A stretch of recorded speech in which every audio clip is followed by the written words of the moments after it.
ธเจ้าพระธรรมพระสงฆ์ขอให้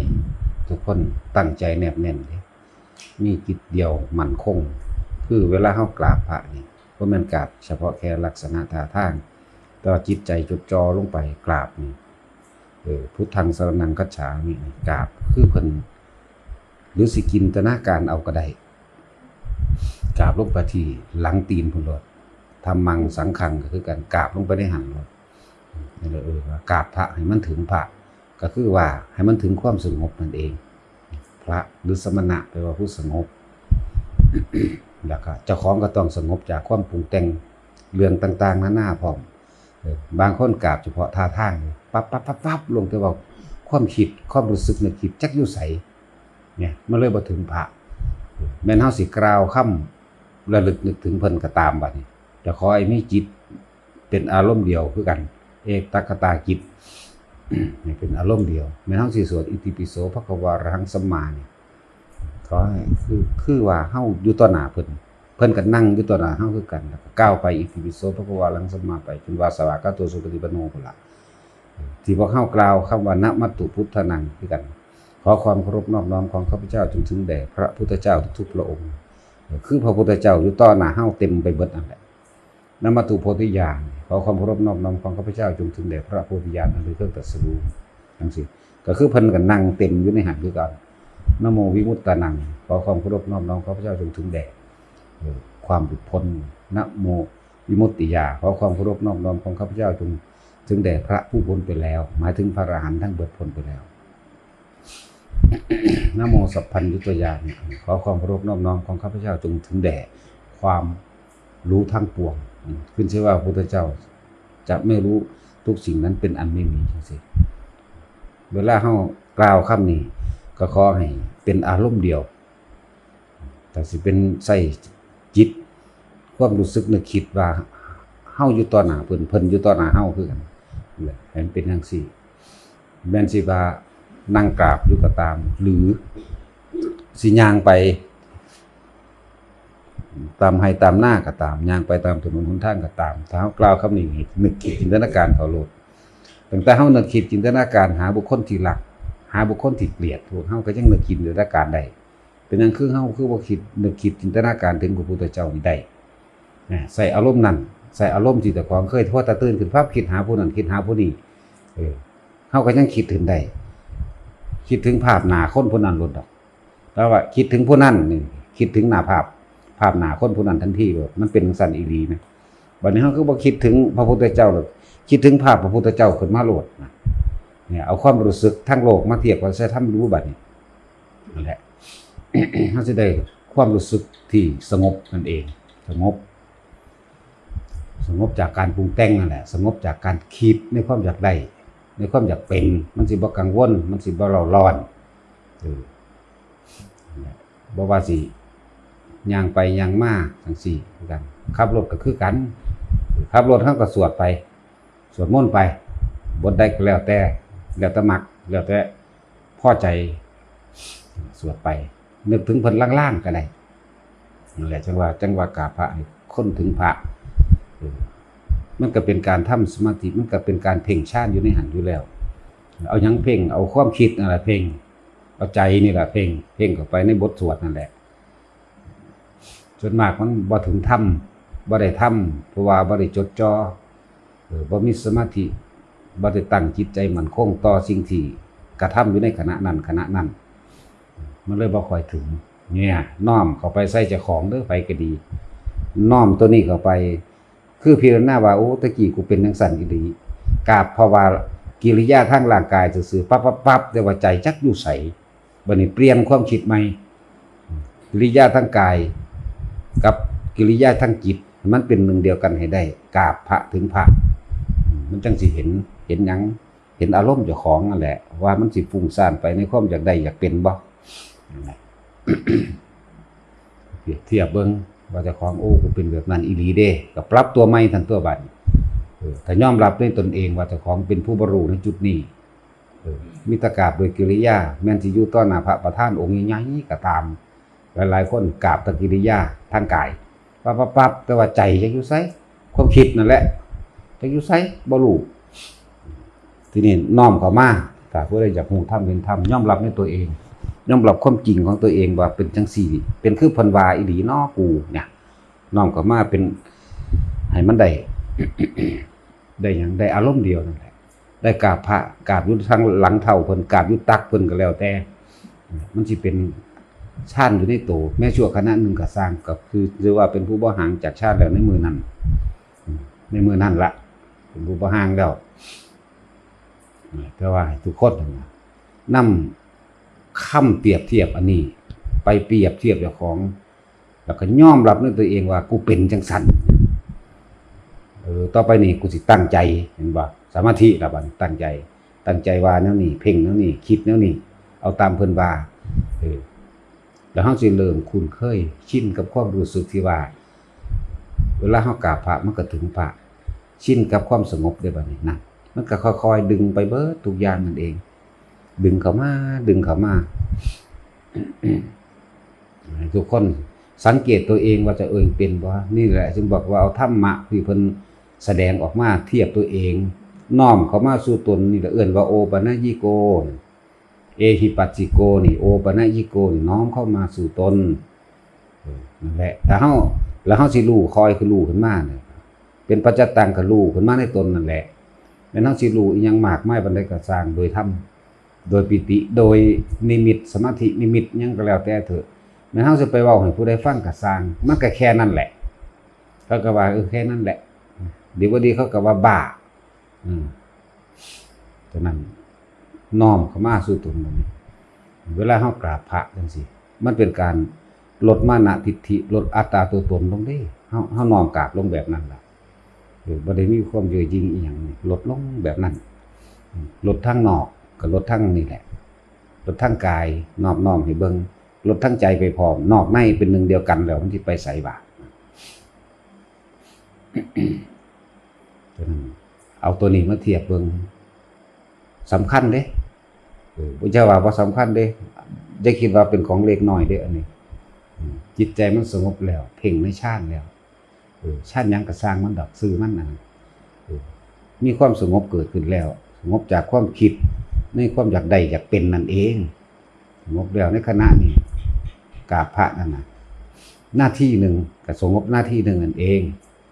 แล้วบทสวดมนต์บทใดก็แล้วแต่ที่เฮาท่องจำขึ้นใจแล้วพยายามเฮ็ดให้มันเป็นหนึ่งเดียวกันกับความรู้สึกนึกคิดของเจ้าของอย่าให้มันออกนอกนะมัตตุพุทธานังนะมัตตุโพธิยาว่าไปอิติปิโสสวากขาโตสุปฏิโนว่าไปให้มันเป็นอันเดียวมันเป็นอารมณ์เดียว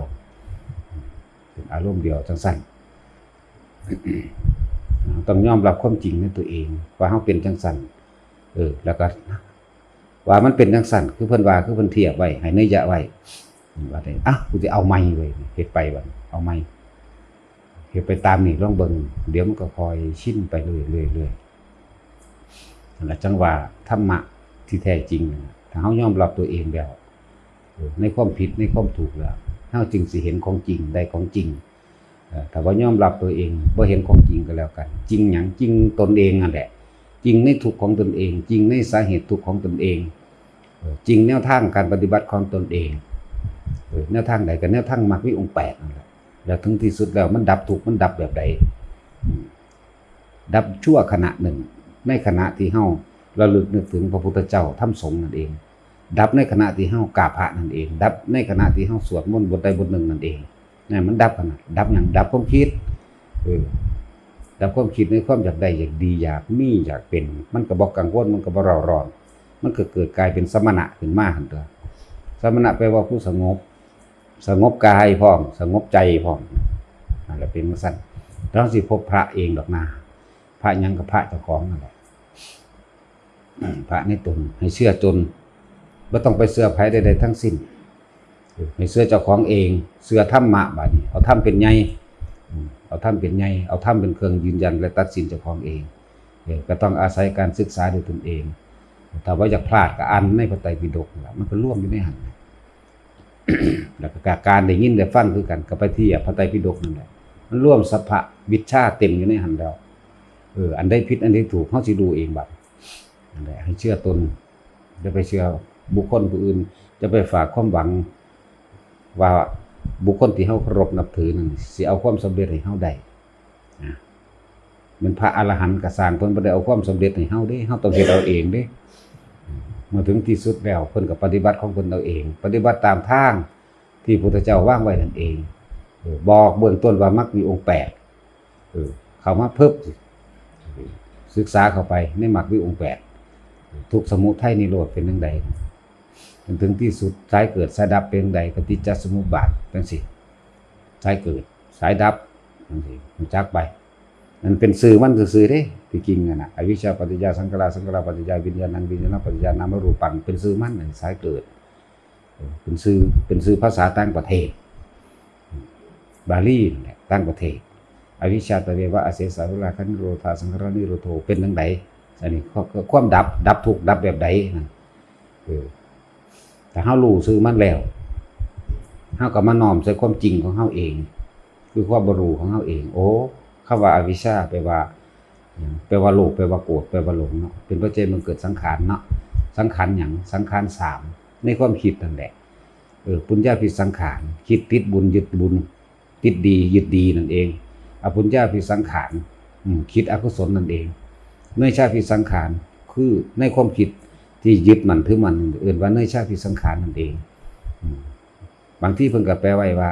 เข้าใจว่าบุคคลผู้เข้าสู่อรูปฌานเป็นที่สุดแห่งทุกข์แล้วจังซี่ก็บ่ผิดจักอย่างดอกเพิ่นแปลไว้เพราะว่าทุกอย่างนั่นน่ะ20นัยยะ20หน้าเป็นปัจจัยมันเกิดสังขารเป็นปัจจัยมันเกิดวิญญาณหยังวิญญาณกับวิญญาณตาหูจมูกลิ้นกายใจก็รวมมาวิญญาณใจมารับรู้เอาความสุขกับความทุกข์คือมายึดมั่นถือมั่นในสุขกับทุกข์นั่นเองมันมารวมลงตัววิญญาณใจนี่เอง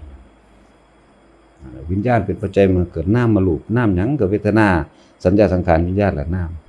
ต่อมาก็เข้าเป็นรูปกายกราปะเกิดขึ้น1เดือน15วันซ่องหัวใจเกิดขึ้นหาไทยวัตถุเกิดขึ้นจิตนั่นก็เข้าไปสิงสถิตอยู่ในหันแหละ เห็นบ่เวลาเฮาตกใจตื่นนั่นตื่นนี่หัวใจเต้นแห้งๆเลยตุ๊บๆปึ๊บๆขึ้นลวดสูบฉีดขึ้นมาโลดเนาะเห็นว่าไงสิน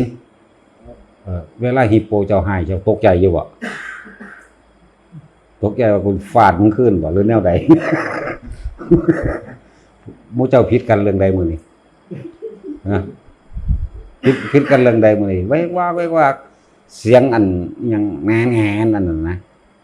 บ่ได้สู่เสียงตัดสินเด้ดังก็เบิดที่บ่โลดย่างไปเขาผิดกันเรื่องใดอีกวะ กำลังสิห้องใส่อยู่โอ้เว้ากันธรรมดานี่แหละบ่ได้แท้ เว้ากันธรรมดาบ่มีหยังด้วยหัวจังซั่นแหละขนาดเสียงอันแงนๆบักดังๆนะโอ้ยบ่สู่ผู้นั้นเลย บ่สู่พญาสินหูหนวกจังซั่นบางคนก็สิจ่อฟังอยู่เด้เนาะว่านี่ว่าเฮากำลังว่าเป็นปัจจัยมันเกิดวิญญาณนะวิญญาณเป็นปัจจัยมันเกิดนามรูปนามก็เวทนาสัญญาสังขารวิญญาณเองรูปก็คือมหาภูตธาตุ4ร่วมกันเข้าเป็นธาตุสัมปะของบิดามารดาร่วมกันเข้าก็อาศัยอาหารนั่นแหละรอเลี้ยงขึ้นมาจึงเป็นปัจจัยบังเกิดอายตนะนี่ออกจากท้องพ่อท้องแม่ออกจากท้องแม่มาแล้วอายตนะคือตาหูจมูกลิ้นกายใจนี่ว่าอายตนะในภาษาบาลีเขียนไว้สรายตนะอายตนะนี่แหละตาหูจมูกลิ้นกายใจนี่แหละอายตนะเป็นปัจจัยมันเกิดผัสสะคืออารมณ์นั่นเองที่มันอยู่ได้หันหรือธรรมารมณ์ทั้ง6ก็ถือผัสสะเกิดเวทนากับสุขเวทนามีความสุขมีความทุกข์แล้วก็บ่สุขบ่ทุกข์ล้วนแล้วก็เป็นเวทนาทั้ง3นั่นเองคือความยึดมั่นถือมั่นคือเก่าเวทนาจะเป็นปัจจัยบังเกิดตัณหากับตัณหา3ล่ะกามตัณหาภวตัณหาวิภวตัณหาตัณหาก็เป็นปัจจัยบังเกิดอุปาทานอุปาทานก็คือความยึดทิฏฐุปาทานทิฏฐิปาทานอัตตวัตถุปาทานกามุปาทานทิฏฐุปาทานเอาความคิดเห็นของตนเองเป็นใหญ่ศีลพัตตุปาทานเอาการกระทำของตัวเองเป็นใหญ่อัตตวัตถุปาทานถือตนเป็นใหญ่กามุปาทานถือความชอบใจเป็นใหญ่ถือความถูกใจนั่นเองเป็นไงอุปทานเป็นปัจจัยบังคบอุปทานเป็นปัจจัยบังเกิดภพกับภพ3นั่นแหละกามภพรูปภพและอรูปภพถ้ามันยึดไว้แล้วกับภพทั้ง3เป็นที่ไปอันใดอันหนึ่งภพจึงเป็นปัจจัยบังเกิดช ชาติแปลว่าเกิดเมื่อเกิดแล้วก็มีชรามีมรณะมีทุกโศกโรคภัยไข้เจ็บต่างๆนานามีความอะไรจากการพลาดต่างๆนานานั่นแหละตัวแล้วถ้าเป็นสาเหตุให้ความเกิดของหมู่เราสรรพสัตว์ทั้งใดความอะไรแต่สายดับเดเป็นใดนี่ใครผู้ใดอยากดับทุกข์ก็ดับความคิดเตินตัวอวิชชาตะเววะอาเสสะราคะนิโรธามีหยังสัตว์ดับความอยากโลภกดหลงดับความโลภดับความอยากกันเองดับตัวเดียวนี่แหละรู้เท่าทันความคิดหยุดหมดบ่ไปปรุงแต่งหยังอีกบ่เกิดอารมณ์หยังอีกอารมณ์จำเกิดขึ้นได้เพราะว่ายังตาหูจมูกลิ้นกายนี่แหละมันก็ไปกระทบซะก่อนเมื่อกระทบแล้วจะมีการคิดนั่นคิดได้เมื่อคิดแล้วย่อมมีภาพจะมีอารมณ์ความรู้สึกแล้วก็เกิดกลายเป็นภพทั้งตัวแต่มีอารมณ์ความรู้สึกแล้วถ้าจะหยุดเดหยุดความคิดตัวเดียวนั่นแหละอย่าให้มันแล่นเข้าไปถึงความรู้สึกเลยถ้ามันแล่นเข้าไปถึงความรู้สึกนั้นภพได้เกิดขึ้นแล้วภพทั้ง3นั่นแหละจักสิอันใดอันหนึ่งนี่หั่นหยุดความคิดนั่นการจดจ่อเฝ้าระวังความคิดของเจ้าของดีที่สุดทุกคนว่าอยู่คนเดียวระวังความคิดอยู่กับมิตรระวังวาจาวาจากรมันสิออกมันก็ออกจากความคิดนั่นแหละยังก็ดียุดเหตุก็ไล่ผลนั่นแหละจะไปนี่อย่างมากนะสังเกตความรู้สึกตัวเองดิทุกคนต้องยอมรับว่าเจ้าของนั่นเป็นแบบใดแล้วก็เอาประสบการณ์ชีวิตจริงของเจ้าของเทียบกับธรรมะคำสอนเพิ่นแล้วก็ปรับปรุงตัวเองยอมรับในตัวเองว่าตัวเองยังบ่อาจสามารถสิดับความรู้อันนี้ได้ดับความทุกข์อันนี้ได้บุคคลที่รู้ธรรมจำธรรมนั้นมันเป็นแค่ความรู้จำแต่ว่าความรู้จริงคือการละคนผู้รู้จริงบ่ไปเทียบกับไผดอกเปรียบเทียบตัวเองกับธรรมะคำสอนโอ้อันนี้เฮาละบ่ทันได้เขายอมรับตัวเองเด้อันนี้ละได้แล้วอันนี้ละบ่ทันได้เนี่ยเปรียบเทียบแบบแรกก็เปรียบเทียบคำสอนพุทธเจ้านั่นแหละลักษณะนั้น อันนี้ละได้มันรู้ในตัวเองละได้หรือว่าได้บ่แม่นความหลอกลวงตัวเองความรู้สึกมันบ่เคยโกหกตัวเองได้ดอกความรู้สึกนะแต่ว่าการหลอกลวงโกหกผู้อื่นหลอกลวงได้เพราะว่าปากเพราะว่าใจมันคิดหนีความผิดมั่งโยนความผิดมั่งก็แล้วแต่ยกอ้างอวดตนมั่งในการโกหกแต่ว่าความจริงเนี่ยบ่อาจสามารถโกหกตัวเองได้เลยก็แล้วกันนะความรู้สึกตัวนี้บ่อาจสามารถเฮากลับไปพยายามบัดเวลาเฮากราบพระให้มันถึงพระกราบอยู่เฮือนไผเฮือนมันนั่นแหละพระกับพระอยู่ในใจนี่แหละสมาทานศีลก็ตั้งจิตเจตนาขึ้นมาเอาเองให้มันเต็มมั่นใจพร้อมแล้วก็พิจารณานี่แหละอริยสัจสี่พิจารณาในธรรมที่แสดงออกไปนี่ถึงที่สุดแล้วให้มันเห็นถูกในเจ้าของให้มันเกิดความเบื่อหน่ายนายนี่นายโดยความรู้สึกนะบ่แม่นนายโดยความคิดแต่ว่าก็ต้องอาศัยการคิดนั่นแหละซะก่อนคิดไปแล้วมันสิเข้าถึงความรู้สึกหรอกคืออาการปิติเฮาเคยเกิดนั่นแหละเป็นผลหัวลุกมั่งวูบวาบมั่งก็แล้วแต่จะเป็นไปเอาถึงความรู้สึกสิเกิดความเบื่อหน่ายบัดนั่นแหละมันจะค่อยๆเป็นไปดอกเมื่อเกิดความเบื่อหน่ายในความรู้สึกตัวนี้ออกแล้วมันนั่งสิเห็นดอกเห็นหยังเห็นความรู้สึกเจ้าของแล้วเห็นหยังญาณทัศนะเกิดทางแห่งการพ้นทุกข์ได้เห็นถึงที่สุดแห่งทุกข์ก็คือการปล่อยวางความอยากตัวเดียวนั่นเองแล้วก็ตั้งจิตไว้ที่ตายยังได้กูไปนิพพานนั่นน่ะกูบ่มาเกิดอีกเกิดเป็นอีหยังก็สร้างเพราะสำนั้นเข้าใจว่าล่ะคำว่ากะสร้างภาษากลางภาษาไทยเขาวางใดเพิ่มกะสร้างช่างมันช่างมันกูบ่เงิดตัวไม่แคร์เอาพ่อเมื่อ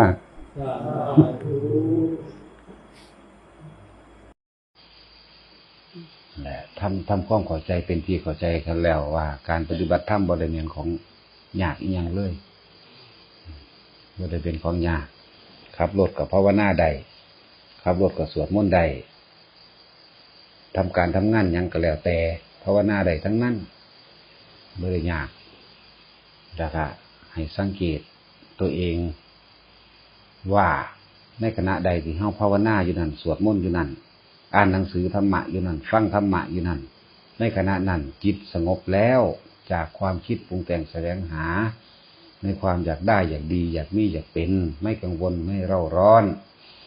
ไม่โกรธคนนั้นไม่เกลียดคนนี้นะมันก็สงบแล้วนั่นแหละเป็นเครื่องสะสมความสงบตัวนี้ไปสักคนมันไม่ได้ยากนะบางที่ก็สมมติว่าตาเข้าไปเห็นสิ่งใดสิ่งหนึ่งเป็นรูปภาพหลายคนหรือว่าได้ยินเรื่องเล่าต่างๆนานาจังเช่นคำถามที่มีคนถามมาว่า ตามธรรมดาแล้วเพิ่นก็ทำงานอยู่กับบริกรรมภาวนาไปอยู่แต่ว่าเขาไปเบิ่งข่าวอันที่เกี่ยวกับพระจังซี่แล้วมีผู้สร้างกระแสเพื่อให้เกิดความรังเกียจ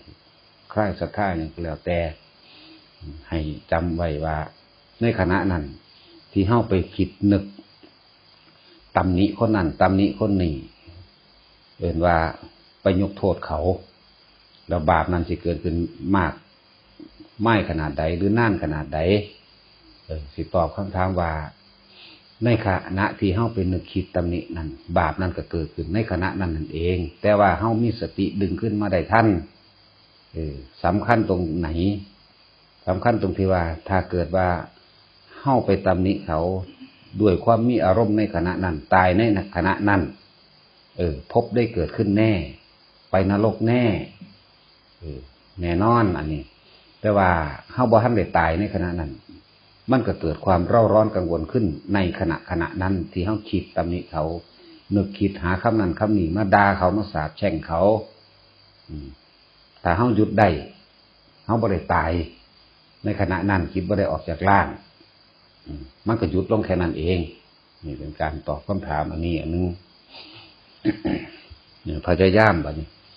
เรื่องใดก็ตามสิบ่เป็นเรื่องข้อขาดบาดตายเสียชีวิตทรัพย์สินของเจ้าของเองนะให้สังเกตเจ้าของนั่นแหละให้ทำความสลดสังเวชกับตัวเองนั่นแหละ คืออย่าไปตัดสินจะไปนำอกุศลกรรมตัวนั้นเข้ามาใส่จิตของเจ้าของมันสิชินเด้ตาเห็นภาพหูได้ฟังเรื่องเล่าปั๊บ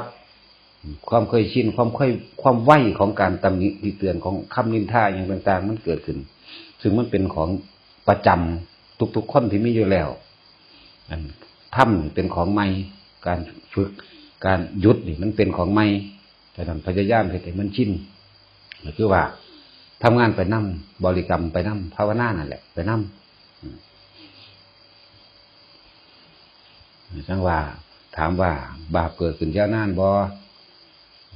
เฮายังมีสติดึงกลับขึ้นมาได้อยู่ก็เกิดขึ้นในขณะนั้นแหละถ้าสิพูดถึงคำว่านรกนรกเป็นๆคือนรกดิบในขณะใดที่เฮากังวลและเร่าร้อนหวังทำลายและทำลายเขานั่นแหละ ฉะนั้นให้จำเอาอีกคำหนึ่งว่าคำพูดของบุคคลทั้งหลายนั่นนะจะมาทำอะไรได้จะมาทำอะไรเราได้เนี่ยหากเราไม่นำเข้ามาคิดเป็นยังคือบ่หยุดคิดในตอนนั้นพูดถึงเรื่องว่าเสพข่าวการเบิ่งข่าวต่างๆ พอแต่เบิ่งข่าวปึ๊บความคิดสิปรุงแต่งไปในทางที่พอใจและไม่พอใจนั่นเองสองอย่างที่นี่บุคคลผู้ปฏิบัติธรรมต้องพยายามห้ามใจเจ้าของอย่ามันคิดไปถ้ามันคิดไปถือเอาความสำคัญในขณะจิตสุดท้ายถ้ามันตายลงในขณะที่มีอารมณ์โกรธเขาอยู่นั่นไปนรกยาวนานขนาดใดถ้าได้ไปนรกแล้วเพราะว่าอย่างท่านที่เฮาเฮ็ดไว้มากมายขนาดใดก็สร้างเฮาบ่ไปคิดถึงมันนั่นบ่ไปคิดถึงสิ่งที่ท่านไปสิ่งที่เป็นบุญสิ่งที่เป็นกุศลบ่ได้ไปคิดถึงเพราะว่าอย่างเฮาบ่ทันถึงขั้นว่างใดขณะนั้นแต่เฮาว่างบุญใดว่างบาปใดมันจังสิจบอันนั้นนะแต่ว่าตอนนี้เฮายังบ่อาจสามารถที่สิว่างปลดปล่อยว่างตัวเองได้จากทั้งบุญและบาปนั่นแหละ จงพยายามให้มันทันกว่านั้นหยุดปั๊บเข้ามาทันทีโดดกันในเมื่อว่าเรื่องนั้นบุคคลนั้นบ่ได้มาเฮ็ดให้เฮาเสียชีวิตและทรัพย์สินมันบ่แม่นเรื่องข้อขาดบาดตาย เบิ่งไว้แล้วทำความสลดสังเวชให้กับตัวเองหรือเกิดความเมตตาสงสารกับบุคคลที่ทำกรรมอกุศลกรรมนั่นๆเนี่ยตัวนี้สิมีประโยชน์ซะมากกว่า ให้เกิดคือเฮาก็รู้แล้วว่าบาปกรรมอันเป็นการกล่าวตู่ใส่ร้ายตำหนิต่างๆนานาในพระอริยะเจ้าสั้นใดก็ตามให้เฮาทำความสลดสังเวชใจกับตัวเองหรือทำความแผ่เมตตาไปหาเขาว่าน่าสงสารน่าสงสารเนาะเขาบ่ได้รู้เนาะว่ากรรมที่เขากระทำไปนี่นำผลไปแบบใดเพราะการจงใจเจตนากล่าวตู่ใส่ร้ายกันแกล้งเพื่อเกิดความเสื่อมยังก็แล้วแต่เนี่ยโดยจิตเจตนาของเขากรรมนั้นสมบูรณ์แล้วแม้นถึงมีการไปขอขมาก็ตามได้รับเพื่อเก่าก็คือเทวทัตล่ะสำนึกได้ขนาดใดสำนึกได้โดยตนเองขนาดใดขอขมาขนาดใดถวายกระดูกข้างขนาดใดเมื่อสิ้นคำกล่าวโทษของตัวเองนั่นแหละเมื่อสิ้นคำกล่าวโทษของตัวเองแล้วก็กล่าวคำขอขมากับพระพุทธเจ้าแล้วสุดคำปึ๊ดนรกสูบลงไปเลยนั่นแหละก็ได้รับแบบนั้นแหละแม้อาชาติศัตรูก็คือกันบาปสิ่งเหล่านี้เป็นของที่ฝังอยู่ในจิตเพราะว่ามันเป็นตัวใหญ่สุดหนักสุดเป็นครุกรรมอันเป็นอนันตริยกรรมโดยซ้ำไปจังสิ ขาพอแล้วเนี่ยมันสะเทือนใจขนาดใดล่ะความจำมันฝังอยู่ในหันอยู่แล้วแม้นสิทำดีขนาดใดก็สร้างสุดท้ายตายแล้วก็ไปนรกคือเก่าลักษณะนั้นอันนี้เรียกว่าคารุกรรมอันเป็นอนันตริยกรรมที่มันหนักมากเกินไปแต่ว่าคารุกรรมอันอ่อนลงมาอีกก็คือการกล่าวตู่ใส่ร้ายพระอริยเจ้าบ่ถึงขั้นอนันตริยกรรมหาเป็นคารุกรรมอันหนักอันหนึ่งกันแกล้งพระอรหันต์หรือไปกล่าวว่าพระอรหันต์อีหยังน่าเกลียดเป็นตาขี้เดียดคือขี้ทูดนี่อย่างสินั่นแหละกรรมตัวนี้ก็ได้รับตัวนี้จงใจที่สีเว้าแล้วก้อนที่สีเว้าทุกคนตัวมีความคิดปรุงแต่งเข้ามาในใจคือเป็นขยะแขยงเพิ่นมีความรู้สึกว่าเกลียดเพิ่นมากๆอย่างสิในนิทานธรรมบทที่เพิ่นเว้าแสดงออกมาเยอะแยะมากมายลูกชาย2 คนของเศรษฐีนั่นเกิดความอิจฉาริษยาสาวกของพระพุทธเจ้าเฮาที่นิมนต์ไปสันเขาเกิดว่าหวงอาหารตัวนั้นน่ะสิโอ้ยมึงกินเลือดมึงนะแม่เนี่ยเดี๋ยวนี้มันก็ยังกินเลือดมันเองอยู่เดี๋ยวนี้อยู่แหละลงไปสู่นรกซะก่อนแล้วก็กัดกินเจ้าของเองนั่นแหละจังซี่ก็มีเลือดไหลออกปากเลือดดำๆแล้วก็กัดกินของเจ้าของเองนั่นถึงจังซี่ก็มี ไปกล่าวว่าเพิ่นเป็นโรคเลื้อนมั่งบาปกรรมของภิกษุองค์หนึ่งที่เป็นโรคเลื้อนนั่นแหละมีตุ่มเต็มตามโตนั่นนะแม้ขนาดสำนึกได้แล้วเด้นั่นนะชาติสุดท้ายที่มาบวชแล้วที่พระพุทธเจ้าไปเสร็จตนเสร็จโตให้นั่นแหละ เมื่อฟังธรรมแล้วก็บรรลุอยู่นั่นคือเศษกรรมที่มาเกิดในชาตินี้เพิ่นก็ยังเป็นโรคเลื้อนตุ่มหนองไข่พองเต็มตนเต็มโตพระพุทธเจ้าไปรักษาเอานั่นแหละขนาดนั้นเด้บ่แม่นน้อยๆเด้น่ะเศษกรรมเด้นั่นหัวกรรมมันได้แล้วพอแห้งนั่นคือการไปว่าดูถูกพระปัจเจกเพิ่นไปดูถูกพระปัจเจกตอนนั้นบอกบุรุษโลกเลื่อนมาทำไมกันที่นี่เป็นที่น่ารังเกียจแล้วก็ถุยน้ำลายพองเห็นว่าล่ะแต่สมัยใดบุเหลวทว่าพระปัจเจกภิกษุองค์นั้นที่เป็นโลกนั่นแหละโลกเลื่อนเนี่ยแต่ได้รับขนาดนั้นแหละส่วนบุคคลผู้ใดที่กล่าวถึงนี้ไปแล้วหมายถึงว่าแม่นบ่กล่าวหมายถึงว่าเวลาเขาแสดงความคิดเห็นไปในทางที่บุคคลที่เฮาศรัทธาอยู่แล้วแต่ว่าเป็นบุคคลที่เฮาศรัทธาถูกตำหนิถูกกล่าวตู่ถูกใส่ร้ายวิจารณ์ไปต่างๆนานาเฮาก็เกิดความบ่พอใจเฮาก็เกิดความบ่พอใจเมื่อเกิดความบ่พอใจแล้วเฮาก็ไปสาปแช่งเขาได้บัดนี้จะให้เขาตกนรกนกใหม่จังซั่นจังซี่ในขณะนั้นตัวเองกำลังตก ในขณะนั้นจิตใจร้อนรนกังวลมีความบ่พอใจอย่างรุนแรงนี่คือไม่รู้เท่าทันอารมณ์ความรู้สึกของตนเองถ้าใจขาดในขณะนั้นไปนรกได้นั่นคำว่าภาวนาแปลว่าอย่างทำให้เกิดขึ้นทำให้รู้แจ้งขึ้นคำว่าภาวนาเกิดอย่างเกิดรู้ใจตัวเองนั่นแหละบ่แม่นรู้อย่างอื่นเด้ทำให้เกิดความรู้ขึ้นรู้อย่างรู้สึกตัวของตัวเองนั่นแหละว่ามีความรู้สึกในขณะนั้นพอใจหรือไม่พอใจเนี่ยภาวนาแปลว่าจังสั้น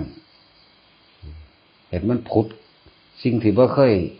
เข้าใจสิ่งที่บ่เคยรู้มาก่อนก็คือความรู้สึกของเจ้าของแหละพอคนส่วนมากที่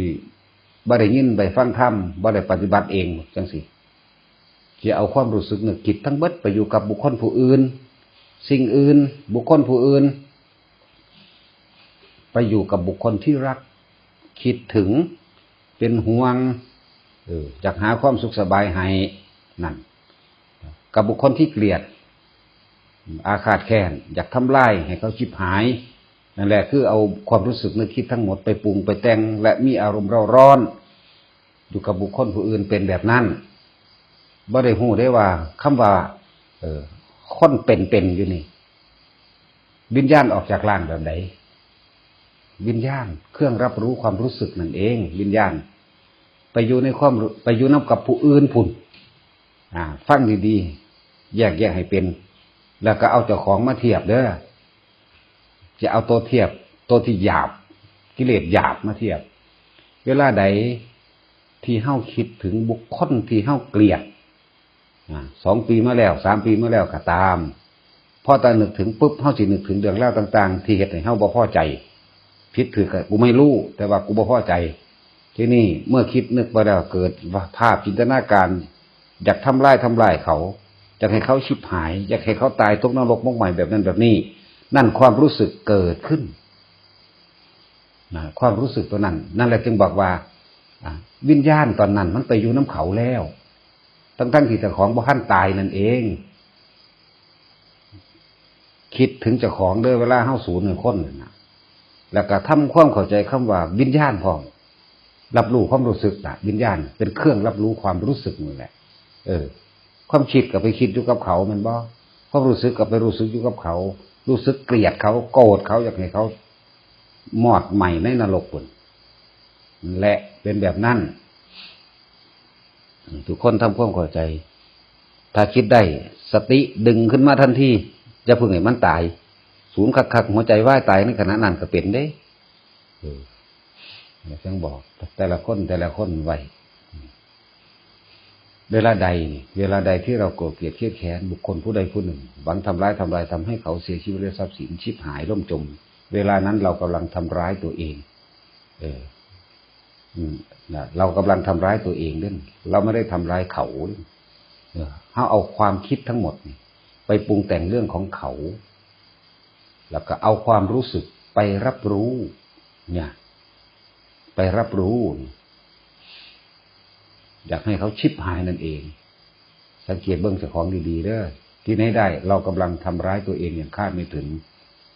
ถ้าในขณะใดที่เราสิ้นลมปราณในขณะนั้นเรานั่นแหละจะตกนรกนะจากวะละทุกคนเฝ้าดึงขึ้นมาซะถ้าเรื่องใดกระซางมันบ่เป็นเรื่องข้อขาดบาดตายใช้เงินเธอท่องนั่นนะอย่าไปยุ่งเถอะแต่ว่าถ้ามันเป็นเรื่องข้อขาดบาดตายเสียเงินเสียท่องหรือว่ามาทำลายชีวิตทรัพย์สินเฮาต้องสู้เป็นธรรมดาอันนี้ต้องสู้เป็นธรรมดาตามธรรมดาแล้วปุถุชนก็สู้จนเท่าตายภายตายมั่นแต่ว่าบุคคลภูมิธรรมแล้วรู้ทางแล้ว เราก็สู้นี่เพื่อปกป้องเอาไว้ปกป้องอย่างไม่หวังเอาความแพ้ไม่ถือเอาความชนะแค่ว่าให้ไพ่อันนั้นออกไปเป็นธรรมดาแต่ว่าถ้ามีการแบบนั้นเกิดขึ้นก็เป็นธรรมดาเหตุสุดวิสัยก็ต้องทำนี่สี่คือกัน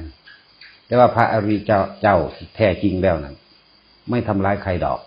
เพิ่นก็หาวิธีหนีของเพิ่นเองนั่นแหละถ้าพูดถึงว่าบุคคลผู้มีธรรมเป็นปานกลางบ่ถึงขันอริยเจ้าแต่ว่าอริยเจ้าบ่เป็นจังซั่นบ่ฆ่าไผแม้กระทั่งความอาฆาตนี่ก็บ่มีอยู่แล้ว อาฆาตสาปแช่งไม่มีโกรธมีหมายถึงโสดาสกิทาคาโกรธมีอยู่แต่ว่าข่มไว้ได้ไม่สาปแช่งนั่นแหละจึงเรียกว่าอริยะตราบใดที่เฮาบ่ทันได้เข้าถึงความรู้สึกที่ว่านี่เห็นบุคคลผู้อื่นเป็นดุจดั่งแขนขาอวัยวะของตนตราบนั้นเฮายังบ่ทันได้เข้าถึงคำว่าอริยะดอกความรู้สึกของอริยะเป็นแบบนั้นบ่ได้มีความหวังว่าสิทำลายไผใดๆทั้งสิ้นบ่มีการสาปแช่งเพื่อให้เขามกใหม่ในนรกจังซี่ก็บ่มีอยู่แล้วนั่นแหละทุกชั้นเริ่มจากโสดาบันขึ้นไปความโกรธมีความโลภมีถ้าว่าคำว่าโลภนี่บ่แม่นโลภแบบโลกเด้เอาถือว่าเป็นว่าความอยากในการร่ำรวยก็มีอยู่อยากสวยงามก็มีอยู่อยากได้ผัวได้เมียก็มีอยู่แต่ว่าอยู่ในกรอบของศีลทั้งหมดเป็นเครื่องบังคับไว้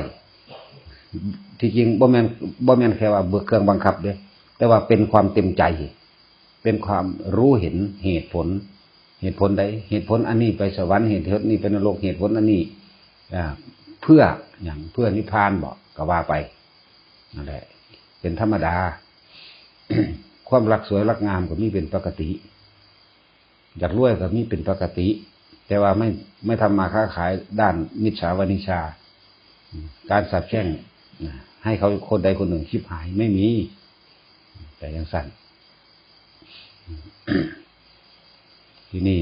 ในหลักของการปฏิบัติทั้งหมดเพิ่นเรียกว่ากรรมฐาน40ทัศมั่ง40กองมั่งมันมีเยอะแยะมากมายในคำว่ากรรมฐาน40กอง40ทัศเป็นแค่เครื่องสงบจิต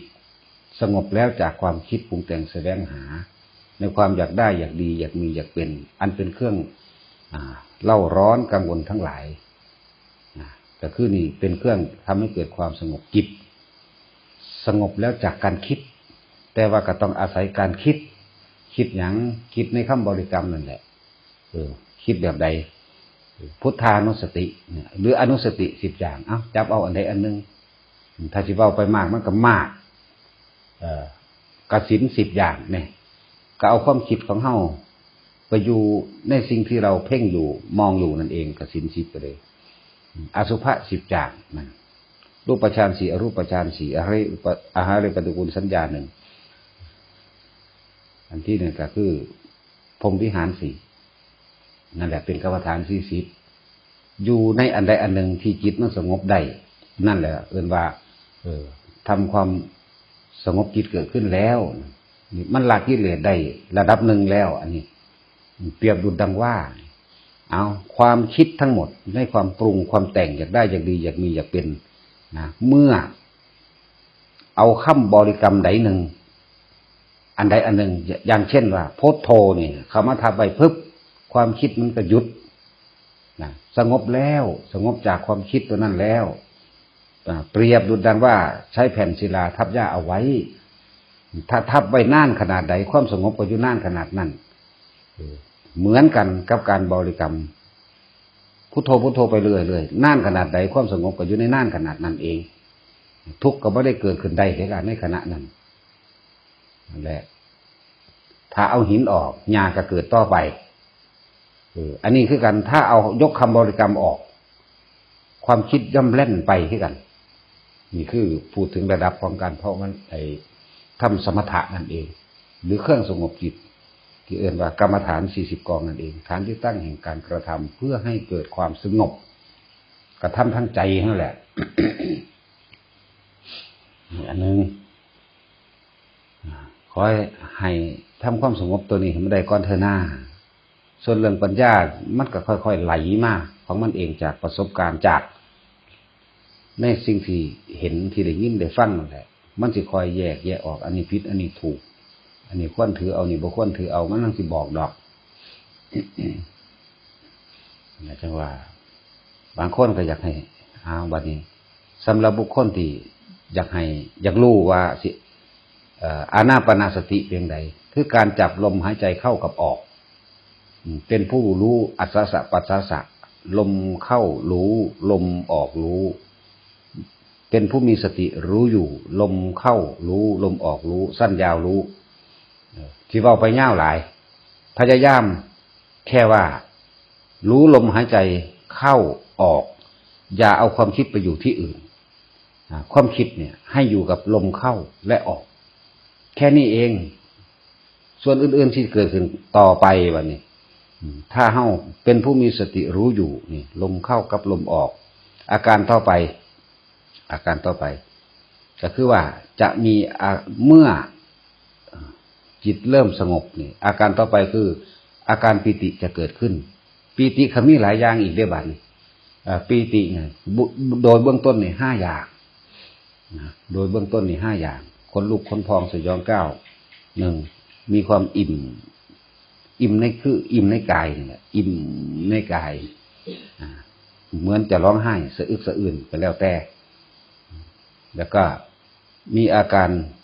แสงสว่างเกิดขึ้นอาจจะเกิดขึ้นในระหว่างขอบตาเปี้ยปะทางนั้นทางนี้ก็แล้วแต่ตรงนั้นต่อมาก็คือร่างกายโยกโครงแล้วก็มีกายอันลอยขึ้นมี5อย่างใดอย่างหนึ่งเกิดขึ้นเหตุจังใดเอาแค่รู้พอบ่ต้องไปแก้อย่างมันทำให้มากทำให้บ่อยทำให้ชินเดี๋ยวสิรู้วิธีแก้ในตนเองปล่อยไปโลด ปล่อยไปโลดฝึกไปเรื่อยนี่อานาปานสติมันก็มีวิตกวิจารปีติสุขเอกคตาวิตกเนี่ยคือรู้ลมเข้านี่เองวิตกรู้ลมเข้าอัสสะสะรู้ลมเข้าปัสสะสะรู้ลมออกนั่นเรียกว่าวิตกวิจารประคองอารมณ์ให้อยู่ต่อเนื่องเรื่องวิจารถ้ามันอยู่ต่อเนื่องได้แล้วปีติย่อมเกิดขึ้นในอารมณ์เดียวนั่นแหละเรื่องวิตกวิจารปีติสุขเอกคตานี่ภาษาบาลีไปที่ห้าบอกง่ายคักแล้วล่ะเนี่ยรู้ลมเข้ารู้ลมออกประคองอารมณ์นี้นั่นคือวิจารประคองอารมณ์ประคองความรู้สึกลมเข้าออกเนี่ยให้สืบต่อเนื่องเมื่อจิตรวมเข้าแบบนี้รวมเข้าบ่มีการคิดอย่างอีกมันรวมเข้าอาการปิติย่อมเกิดขึ้นจะเกิดขึ้นต่างๆนานาแล้วแต่บ่ต้องตกใจบ่ว่าสิเป็นขนหัวลุกบูบวาบบ่ว่าสิเป็นอาการอิ่มเหมือนคนจะร้องไห้หรือร้องไห้ทุกเข้ามาอยู่นี่แหละจอกหลอกข้อหู้ข้อเข้ามากับนี่อันนั้นก็ว่าต้องตกใจบางที่ก็เห็นแสงสว่างโพร่งขึ้นมาเลยปูวะขึ้นมาเลยคล้ายๆกับฟ้าแลบกับมีแล้วแต่ที่เป็นอาการนี่อาจจะโยกโครงโยกหมุนแบบหมุนถ้าเฮาบังคับบ่ให้หมุนก็เดี๋ยวก็ซ้ายกับขวาโยกซ้ายขวาถ้าบังคับบ่ให้โยกซ้ายขวาโยกหน้าหลังแล้วก็ปล่อยไปโลดและอาการปิติทั้งหลายเหล่านี้ถ้าผู้คอยเห็นชำนาญไปแล้วสามารถมื่นตาเบิ่งได้เลยพอคำว่าฌานนี่มื่นตาเฮ็ดก็ได้บ่ได้แม่นหลับตาได้ทั้งเบิดหลับตาก็ได้มื่นตาก็ได้ จะให้มันชำนาญก่อนเด้ล่ะบ่ต้องตกใจหรอกหวังว่าคือสิเข้าใจเพราะว่าบ่ได้บอกยากเลยบัดนี้เรียงลำดับฌานเลยชั้นที่1ก็บอกไปแล้วเมื่อกี้หรือคณิกะสมาธิที่ว่าอานาปานสตินั่นการรู้ลมหายใจเข้าการรู้ลมหายใจออกเอาซ้ำเนี่ยเป็นผู้มีสติรู้อยู่หายใจเข้าเป็นผู้มีสติรู้อยู่หายใจออกนี่เอิ้นว่าวิตกนึกถึงลมนั่นเองความคิดเท่านั่นแหละนึกถึงลมความรู้สึกเข้ากับมันก็มีอยู่แล้วล่ะลมเขาหูดังเฮานี่มันก็มีอยู่แล้วเฮ็ดไปแล้วก็ประคองไว้ใจมันเคลื่อนออกไปเรื่องเอิ้นว่าวิจารปิติก็เกิดเท่านั้นถ้ามันประคองบ่ล่ะสุขเพิ่นว่าปิติก็คือสุขเกิดมาแล้วก็เป็นเอกคตาคืออารมณ์เดียวให้เพ่งอยู่นี่ต่อไปมันก็สิเคลื่อนขึ้นไปหาที่2ชั้นที่2ได้บัดนี้วิตกไม่มีวิตกไม่มี รู้ลมเข้ารู้ลมออกปิติสุขเอกคตาแต่ชั้นที่3เด้ปิติเกิดขึ้น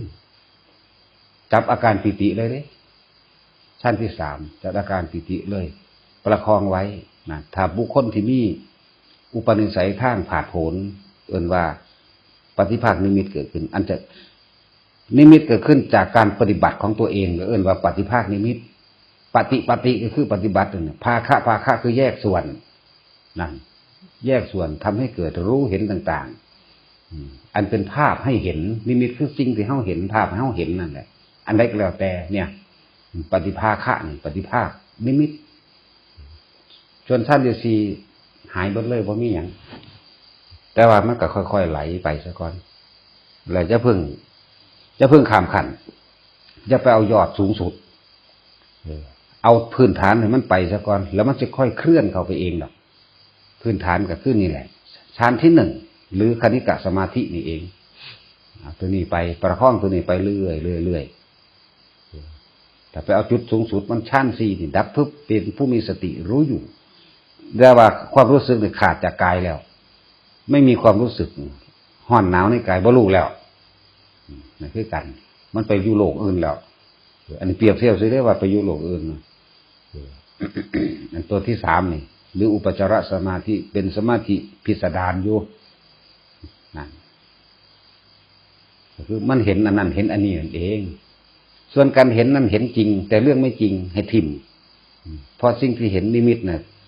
เป็นของเกิดดับเป็นของที่เห็นได้รู้ได้แต่เรื่องไม่จริงหรอกเห็นจริงแต่เรื่องไม่จริงอย่าไปนั่มเขามา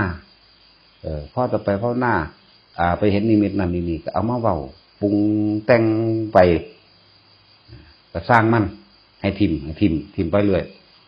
เพราะว่ามันเกิดต่างๆนานาสารพัดบ่ได้เหมือนเก่าแน่ไม่เที่ยงเห็นบ่ล่ะเป็นอนัตตาอยู่คือเก่าอยู่แค่นั้นแหละแค่นั้นเอามาใส่ในปัจจุบันนี่เองสตินี่รู้อยู่ในปัจจุบันบ่นี่สิรู้เท่าท่านปัจจุบันอยู่บ่ปัจจุบันตอนนี้เวลาอารมณ์โกรธเกิดขึ้นเพิ่มมึงสิไปนรกหนานี่คือปัจจุบันรู้แบบนี้ทั้งเบิดต่างๆนานาเป็นแค่เครื่องสงบจิตเพื่อให้ความรู้สึกนึกคิดต่างๆมันอยู่ในตะของเองอยู่ในกายอยู่ในใจเจ้าของเองส่วนมากจึงบอกว่าคนเฮา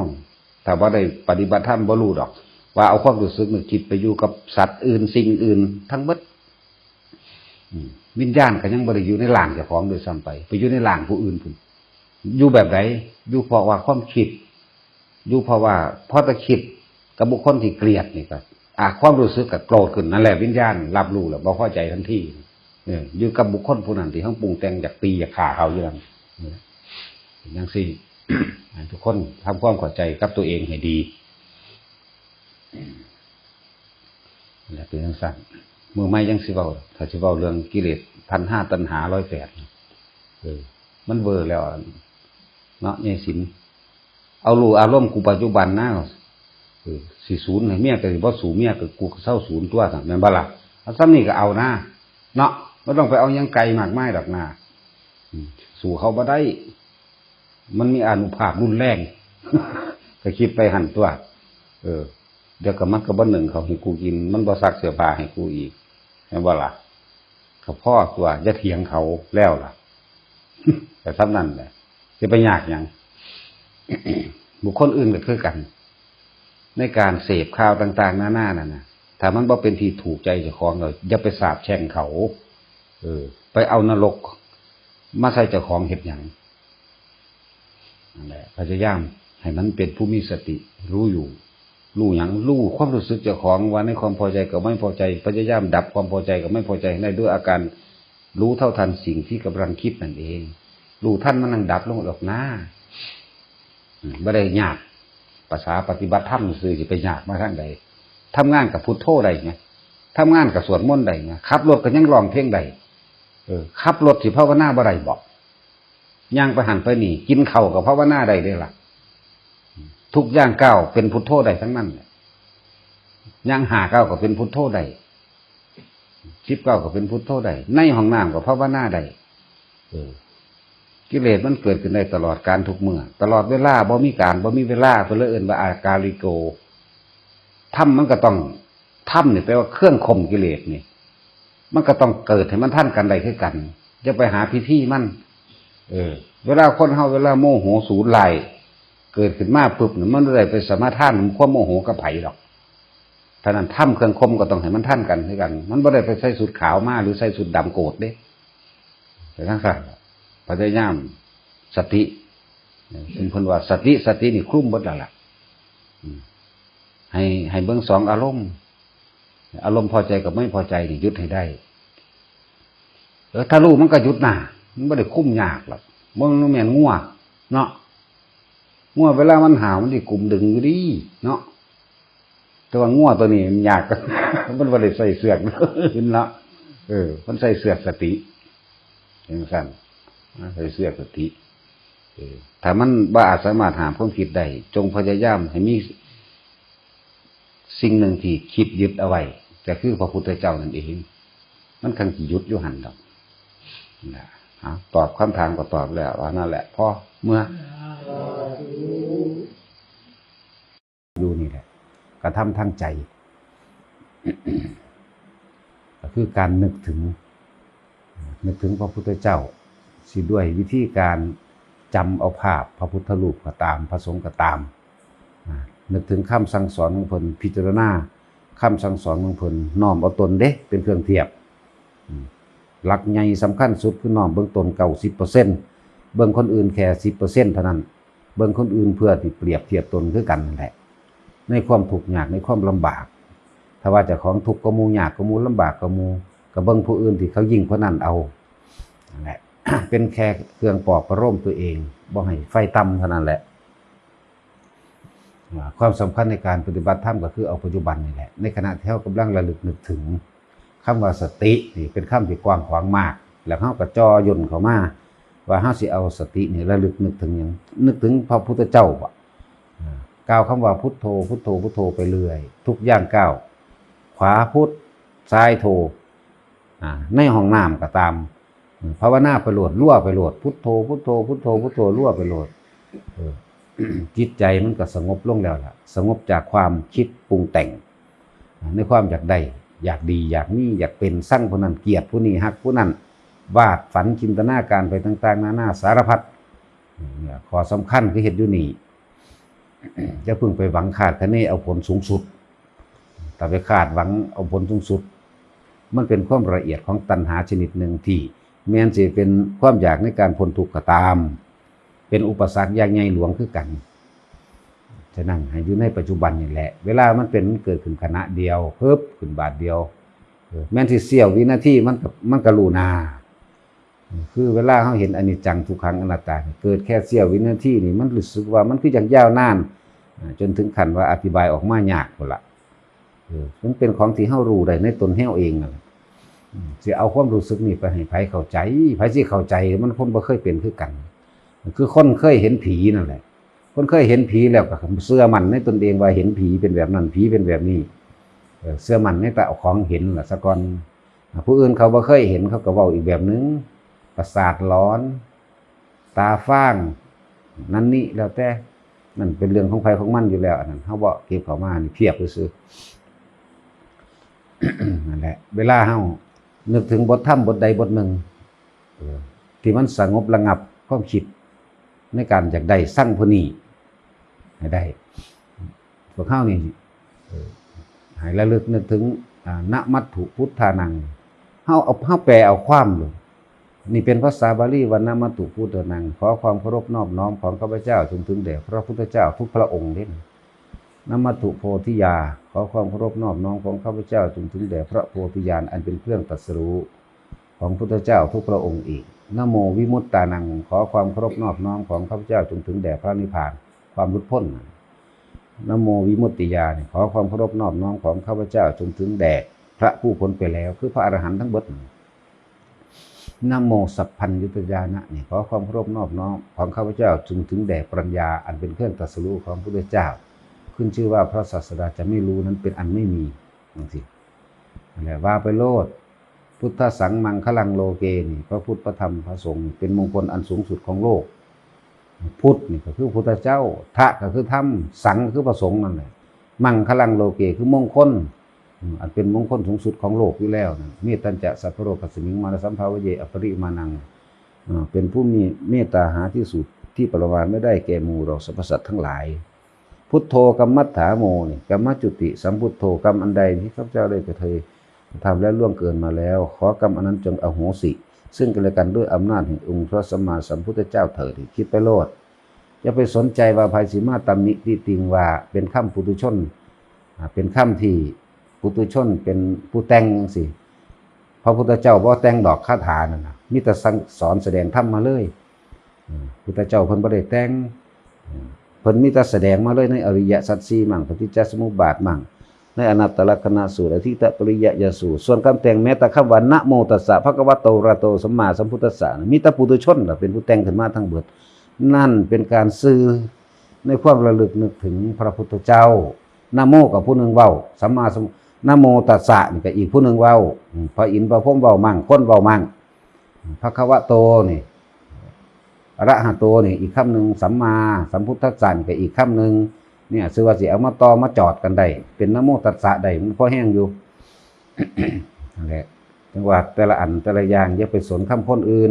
อันใดที่เฮามันสงบจิตสงบใจเฮาได้เอาโลดเฮาเฮ็ดเพื่อเฮาบ่ได้เฮ็ดเพื่อผู้อื่น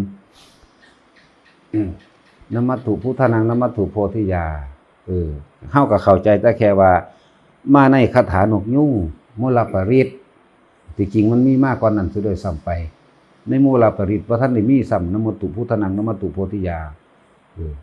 เพิ่นเว้าเรื่องของเพิ่นสมัยเพิ่นเป็นนกยุ่งเพิ่นทำความเคารพนอบน้อมพระอาทิตย์เป็นพระราชาอันเดียวที่ให้ความสว่างกับโลกมนุษย์เพิ่นก็นึกถึงพราหมณ์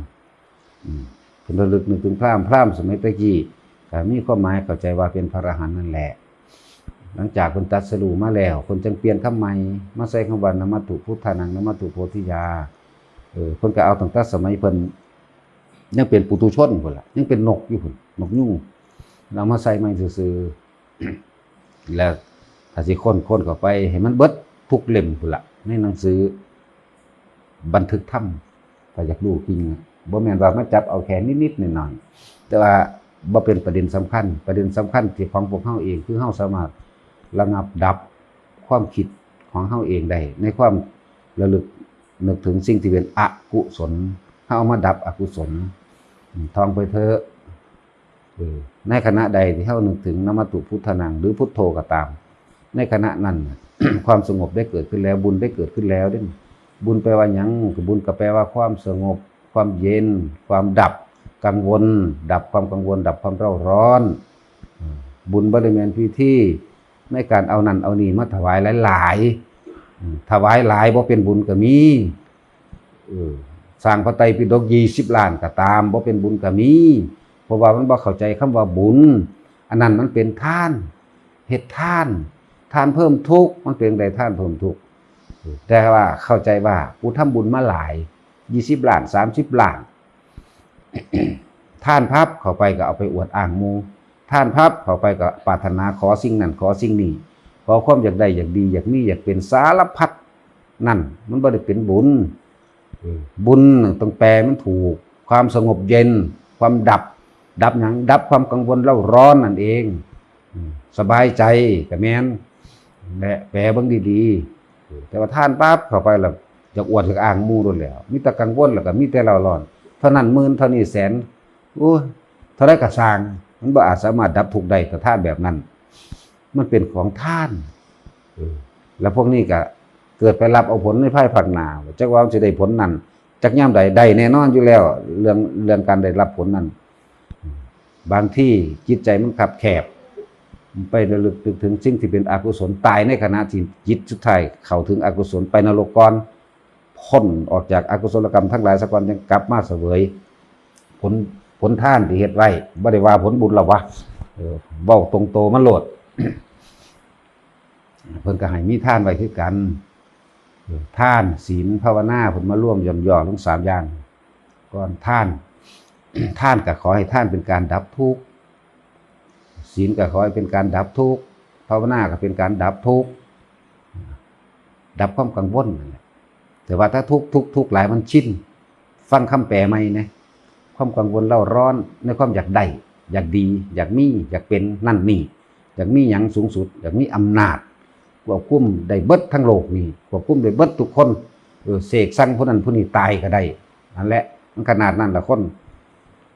คือชีวิตที่ผ่านมาแต่ละคนเลยเวลาเฮาสั่งไผคักๆเนาะอยากให้เขาตายเด้แม่นบ่ที่จริงแล้วนั่นน่ะเขาก็อยากให้เฮาตายมาก่อนคือกันนั่นแหละแม่นบ่สั่นต้องยอมรับความจริงเฮาก็เคยเป็นเฮาก็เว้าเอาออกจากที่เฮาเป็นนั่นแหละตะกี้เฮาสิไปรู้หยัง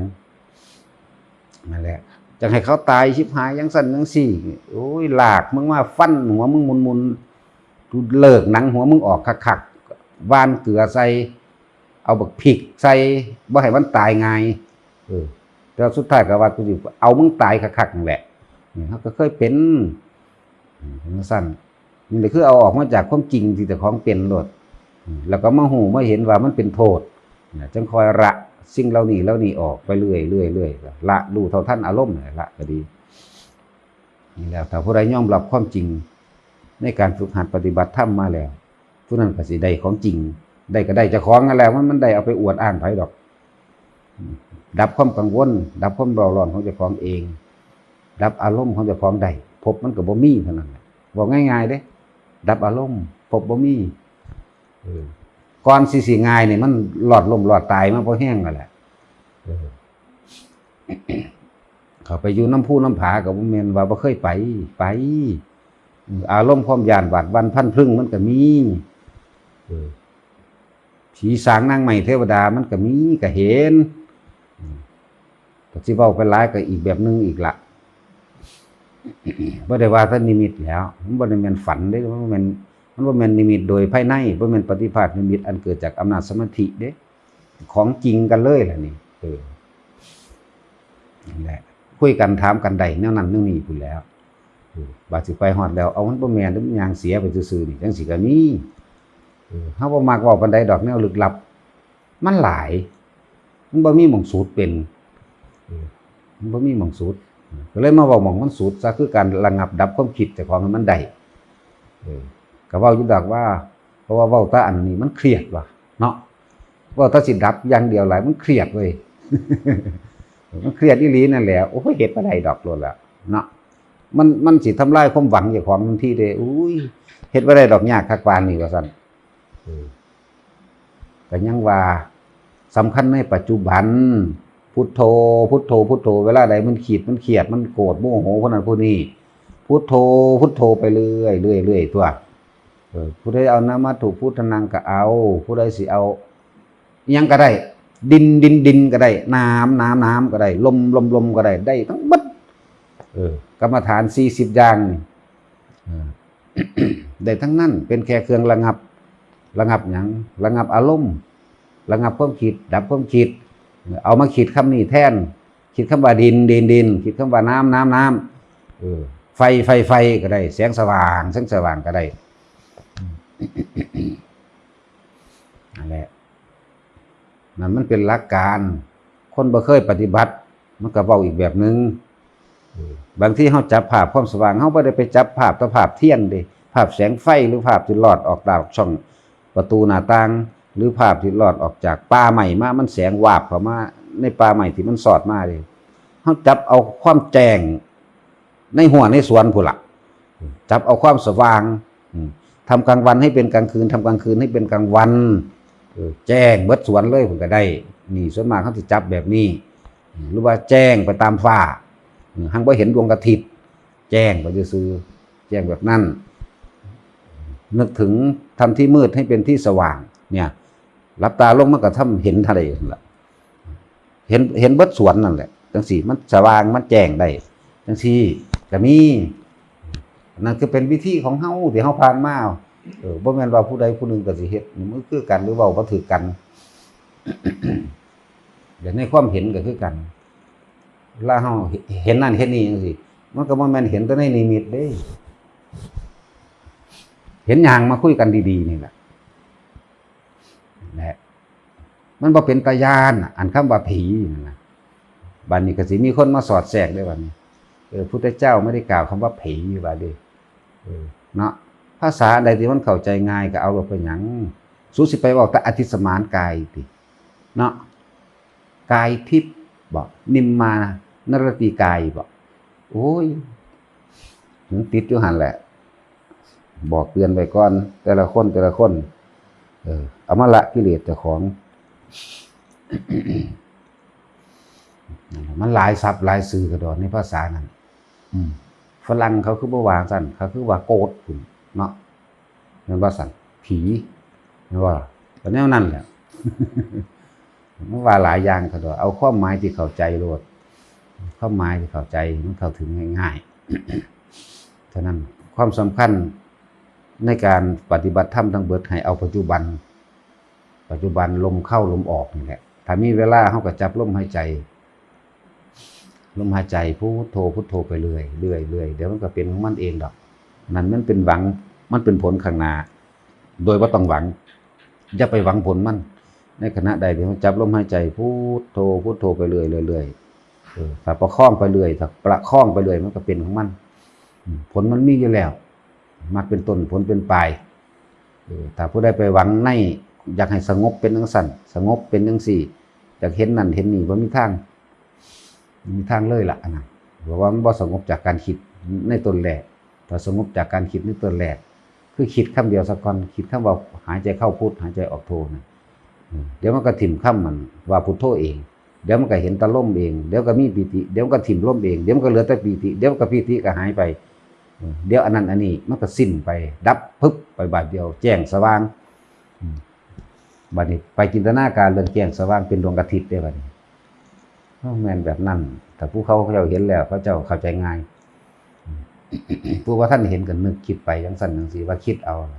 อีหยังมันบ่คิดเอาล่ะดิเนาะก็ต้องอาศัยการคิดซะก่อนเลยคิดได้คิดพุทโธเอาตัวนี้ซะก่อนเลยอีหยังมันบ่คิดเอาคนเฮาสิเฮ็ดอีหยังก็เกิดจากการคิดก่อนบ่ซั่นสิว่าใจเป็นใหญ่ใจเป็นประธานสำเร็จได้ด้วยใจบ่คิดในเรื่องทำลายสมมุติว่าสิเผาบ้านนี่เผาโลกนี่มันก็คิดพริบตาเดียวพึบซั่นตัวไม่ได้เลยถ้าเฮ็ดเอาเด้โอ้ยยามใดสิทำลายได้เนาะ คือกัน เปรียบเทียบใจเป็นใหญ่ใจเป็นประธานสำเร็จได้ด้วยใจเฮาอาศัยการคิดซะก่อนคิดอยู่ในคำเดียวนั่นแหละกรรมฐานที่10คิดคำว่าดินก็ได้น้ำลมไฟสีเขียวแน่ในความคิดนั่นก็ต้องมีภาพติดตาภาพจำสีเขียวก็เห็นสีเขียวสีเหลืองเห็นสีเหลืองสีแดงก็เห็นสีแดงนั่นนี่เป็นว่ากสิณ10แล้วนี่เพราะว่าทั้งเบิดดอกตั้งพุทโธหรือมันก็พอแห้งแล้วคัดแย่งกันล่ะเนาะอสุภะอีก10อย่างเด้เอากระดูกว่าจังไดหลายอย่างล้วนแล้วถ้าเป็นแค่เครื่องสงบจิตซื่อๆส่วนวิปัสสนาก็คือการพิจารณาตัวเองจากประสบการณ์จริงของตัวเองถึงทุกข์แบบใดถึงความเจ็บไข้ได้ป่วยถึงความหิวถึงความบ่ได้ดังใจหลายๆอย่างจังซี่เอาประสบการณ์เจ้าของเองเด้ไปคิดใจบ่แม่นเอาผู้อื่นเด้อ ละก็ละในตัวเองบ่ได้ละให้ผู้อื่นเด้ละเจ้าของเองเพราะฉะนั้นเพิ่นสิใส่คำที่เหมาะสมที่สุดคำว่าปัจจตังส่วนธรรมทั้งหลายนี่ควรน้อมเข้ามาสู่ตนนะน้อมก็น้อมเอาประสบการณ์จริงของเจ้าของนั่นแหละไปบัดนี้มันรู้แล้วมันก็รู้ได้เฉพาะตนอีกมันจะเอาความรู้สึกนี่ไปถอดให้ไผคือจังเว้าพวกเจ้าฟังนี่มันว่างเนี่ยผมบ่ได้เอาให้ผู้ใดได้เด้นี่มันว่างแบบใดว่างในภาษาธรรมอันนี้มันบ่ได้แปลว่าบ่มีเด้มันมีเบิดในโลกของมีเบิดในโลกนี่แต่ว่ามันบ่มีในใจเฮาบ่มีความคิดปรุงแต่งในเรื่องอยากให้มันเป็นไปแห้งนั่นแหละในโลกนี่เห็นอยู่เขามีรถมีก็มีตัวกูบ่ได้สะอ่อนหากว่าแม่นอารมณ์ก็ฮู้ว่าเขามีรถก็ฮู้ว่าเขามีตำแหน่งก็ฮู้ว่านั่นก็ฮู้ว่านี่ซื่อมันดับมันขาดลงแต่คำว่ารู้ก็แห้งแล้วนึกว่าอธิบายแต่ละคนฟังตาเห็นบ่ต้องคิดได้อยู่บ่นั่นจักขุสมิงปินิพินทติเนาะรูเปสุปินิพินทติจักขุวิญญาณีปินิพินทติตาเห็นรูปบ่ต้องคิดปรุงแต่งได้บ่รูปมันก็บ่เกิดความสุขและความทุกข์มันก็บ่เกิดจักขุสมิงปินิพินทติรูเปสุปินิพินทติจักขุวิญญาณีปินิพินทติ จะเอาพันใดอีกเนาะบ่แม่นติเลยเห็นอีหมีปึ๊บมันก็งามหมดแล้วเนาะหมีโอ้ยอีหามเอ้ยยกมือเอาลัสมาอันนี้มีจังซั่นแหละเฮ็ดได้บ่ล่ะตากระทบปึ๊บบ่ต้องคิดว่างามบ่ต้องคิดว่าขี้ร้ายมันก็บ่มีอารมณ์ภาพนั้นก็บ่ตึงตาติดใจวิญญาณก็ดับลงตัวดับวิญญาณก็แม่นดับอวิชชาก็แม่นนั่นแหละเพิ่นถึงว่าบางองค์เพิ่นก็เว้าคำว่าดับวิญญาณบ่มีแล้วเครื่องรับรู้ความรู้สึกในความพอใจและบ่พอใจนั่นแหละเอาง่ายๆนะจะไปคิดหยังยากเฮ็ดไปแต่ละมื้อแต่ละเว้นคิดถึงเฉพาะพระพุทธพระธรรมพระสงฆ์คำสั่งสอนเพิ่นถ้ามันกำลังสิฟุ้งซ่านเรื่องนั้นเรื่องนี้ก็พุทโธพุทโธพุทโธรู้ว่าเข้าโลดมันสิอยู่ของมันดอก ค่อยๆเฮ็ดไปบาดสุดท้ายความเจ็บไข้ได้ป่วยมาเยือนความเจ็บปวดมาเยือนสิพิจารณาลงในถ้ำตัดร่างกายมันได้ตอนสิตายก็มีแต่ว่าจะจากได้นะตอนสิตายเนาะเอาแมงเดียวนี้แหละ ดับแมงเดียวนี้แหละตายเห็นพึบก็เสยโลดบ่คิดหูได้ยินก็บ่คิดได้พอผู้ใดเฮ็ดอารมณ์แบบนี้ได้คือเฮาขี่รถไปตามทางแล้วเห็นป่าใหม่หรือเห็นสายไฟหรือเห็นเสาไฟโดยที่บ่ต้องคิดหยังเลยอันนี้แหละมองให้เอาจักว่าล่ะทั้งเทียบใส่เอาเป็นเทียบใส่เอาว่ามันเป็นแบบนั้นเทียบว่าขี่รถไปตามทางแล่นผ่านอันเสาไฟผ่านสายไฟพึดๆๆไปหรือว่าต้นไม้ให้หน้าก็คือกันเฮาบ่คิดหยังเลยเฮ็ดได้อยู่บ่ให้มันได้แบบนั้นเข้าใจว่าใหญ่ศิลป์เฮ็ดได้บ่ล่ะทั้งสิมาปะทะประสันกันทีเดียวนี้แหละนี่ถ้าบ้างอารมณ์แบบนั้นได้นะโอ้สบายแล้วอยากก็อันนี้บ่แม่นตินะมันเว้ากันได้อยู่นี่แล้วคนหาละคนมันบ่แม่นซั่นติขี่รถไปตามถนนหนทางเห็นหน้าเขาก็อุ้ยงามเนาะธงนี่เป็นว่าซั่นไปเห็นต้นไม้อยู่หน้าเขาอุ้ยสะอ่อนไม้เขาเนาะแม่นว่าล่ะก็อีหลีนี่แหล้วสะอ่อนไม้เขาเนาะแล้วหลายยังอยู่เป็นตาเฮ็ดเฮือนได้ดีว่ะจังซั่นเด้อุ้ยสวนยางเขาสิมันงามกูสะอ่อนเด้เฮ็ดจังได๋กูสิได้ว่าเด้นี่ความจริงไหมเอาไปคิดใส่ประสบการณ์เจ้าของที่เจ้าของเป็นอยู่บ่ก็สิถึงคำว่าว่างโธ่เขาหลอดลมหลอดตายโสตายมาไปแห้งแล้วอีหยังก็เลยมันบ่แม่นมันนั่งเว้าอยู่นี่นั่งคิดเอาเด้มันเลยคิดบ่แห้งแล้วหลายอย่างมาบ่แห้งแล้วเด้ แต่ที่เว้าเรื่องไปปฏิบัติอยู่หั่นอยู่นี่โธ่มันหลายโพดบ่เอาหม่องมันสิเอาง่ายๆโดดที่จริงเพิ่นผ่านมาเบิดแล้วแหละความรู้สึกและอารมณ์ต่างๆในความเจ็บปวดป่วยในความตายในหลายๆอย่างผ่านมาน่ะเพิ่นรู้จักแล้วเพิ่นเลยถิ่มแล้วเพิ่นเลยหาเอาหัวใจมันให้โลดในการว่างในการบรรลุธรรมนั่นแหละเพิ่นเอาแบบนี้โลด คือเขาเจ้าเว้าเรื่องประสบการณ์เขาเจ้าทุดงเห็นผีก้องก้อยมั่งคือหลวงปู่จามจังซี่เห็นพญานาคเห็นนั่นเห็นนี่มั่งจังซี่ เพิ่นเว้าหลายแล้วเฮาเลยบ่เว้าเฮาว่าเอาตรงหัวใจเฮาโลด เนาะไปพ่อเมื่อสาธุ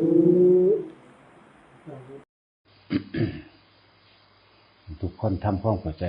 ความหมายความรู้สึกของคำว่าบุญให้มันเป็นเด้แต่เฮาเข้าใจความหมายของคำว่าบุญเป็นแล้วในคำว่าดับทุกข์มันก็บ่ยากดอกดับทุกข์ดับความคิดจังซี่ทุกคนก็ทุกข์เพราะว่าความคิดสุขก็เพราะว่าความคิดนั่นแหละมันก็ความยึดมั่นถือมั่นเบิดแต่เก่าเฮาเข้าใจแต่ว่าไปเฮ็ดหยังก็ว่าแต่ทำบุญทั้งที่มีการฆ่างัวฆ่าควายฆ่าสัตว์กินเหล้าเมายาสารพัดแต่สิเอาแนวมางั้นจังซี่ก็เข้าใจว่านั่นแหละเป็นพิธีทำบุญบัดนี้เฮามาฟังความหมายให้มันดีๆบุญอันเกิดจากการให้ทานอาหารบริสุทธิ์ได้มาโดยบริสุทธิ์ถ้าพวกเฮาบริสุทธิ์แล้วส่วนไฟสงฆ์สิบ่บริสุทธิ์ก็สร้างมันก็บริสุทธิ์ที่เจตนาของเฮาในการให้ทานนั่นเอง การอุทิศผลบุญไปแก่ผู้ล่วงลับหรือหยังก็แล้วแต่มันก็เป็นไปของมันคือเก่านั่นแหละให้มั่นใจในตัวเองนั่นแหละว่าตาของบริสุทธิ์แล้วอันใดก็บ่สู้เจ้าของจักอย่างดอก อืมที่นี่คำว่าบุญคือความสงบเย็นนะให้ทำความเข้าใจให้มันดีเอาท่านยังกระสร้างให้ดับตัณหาให้มันท่านคือกันจะไปคิดแลกของนั่นเองแต่ห้ามบ่คิดแลกของมันก็สงบแล้วสงบแล้วเย็นแล้วสบายใจแล้วจะทำบุญเพิ่มบาปทำบุญเพิ่มบาปก็คือทำบุญแลกของนั่นแหละมันก็มีความหวังปรารถนาจะได้นั่นจะได้นี่ทำบุญเพิ่มบาปสั่น ทำบุญเพื่อดับทุกข์เลยเพื่อละบาปเนี่ยแบบนี้ทำบุญละบาปแต่คือว่าอย่าไปปรารถนาจากใดนั่นจากใดนี่มันดับแล้วท่านก็ถึงพระนิพพานได้ศีลก็ถึงนิพพานได้นิพพานเป็นสื่อของความดับความปรารถนาแล้วความจากใดจากดีจากมีจากเป็นสมาธิมุนี่ได้ทั้งนั้นแหละหลายอย่าง แล้วก็บุญนี่เขาบ่ได้ไปหาตัดสิไปหารับเอาตอนตายหรอกบุญที่เป็นที่พึ่งในปรโลกมันก็จริงแต่ว่านั่นขอให้มันเป็นของที่มันตกค้างไว้ที่พวกเขาเหตุขอให้มันดับทุกข์ในศาสตร์ปัจจุบันนี่แหละก็ต้องไปอีกอย่างอื่นอีกในขณะปัจจุบันที่เขาเหตุซะตะกี้มาเฮาชินแต่ความเคยกระทำมาหรือพ่อแม่พระธรรมาปุญญาตญาพระธรรมาแต่ว่าเฮ็ดพิธียังขึ้นก็ว่าเฮ็ดเอาบุญบ้านเนาะบุญบ้านเอาบุญแจกเขาเอาบุญขึ้นเฮือนใหม่จังซี่บุญอีหยังกินเหล้าเมายาตลอดเลยเนาะเอาไปมามีฮอดบุญบั้งไฟถ้าว่าประเพณีงานประเพณีไปจังซี่ก็ค่าอยู่ดอกแต่ว่าเอาคำว่าบุญขึ้นมาอ้างแลกหน้าละก็เอาพระมาเป็นประธานในการหาเงินแทอีกเนาะมันเลยเป็นบาปไปเบิดที่ประเด็นเลยจังมันเข้าใจว่าจังใด พระผู้เพิ่นทุดงไปตามป่าตามดงจาริกเข้าไปตามอยู่ตามถ้ำเงื่อมผาภูเขาเขาเจ้าคือบ่ได้มีพิธีเฮ็ดหยังเนาะคือได้อยู่สั่นมีแต่ผู้จังสั่นได้ล่ะได้ผู้ไปอยู่ป่าอยู่ดงไปแล้วเขาเจ้าบาดเฒ่าแล้วเขาเจ้าจึงออกมาดอกเขาเจ้าจังออกมาอยู่บ้านจังคอยนำประสบการณ์ต่างๆนั้นออกมาบอกมาสอนเนาะเป็นสั้นล่ะบอกมาสอนก็สอนเอาตัวกิ่งจังสี่ได้บาดนี่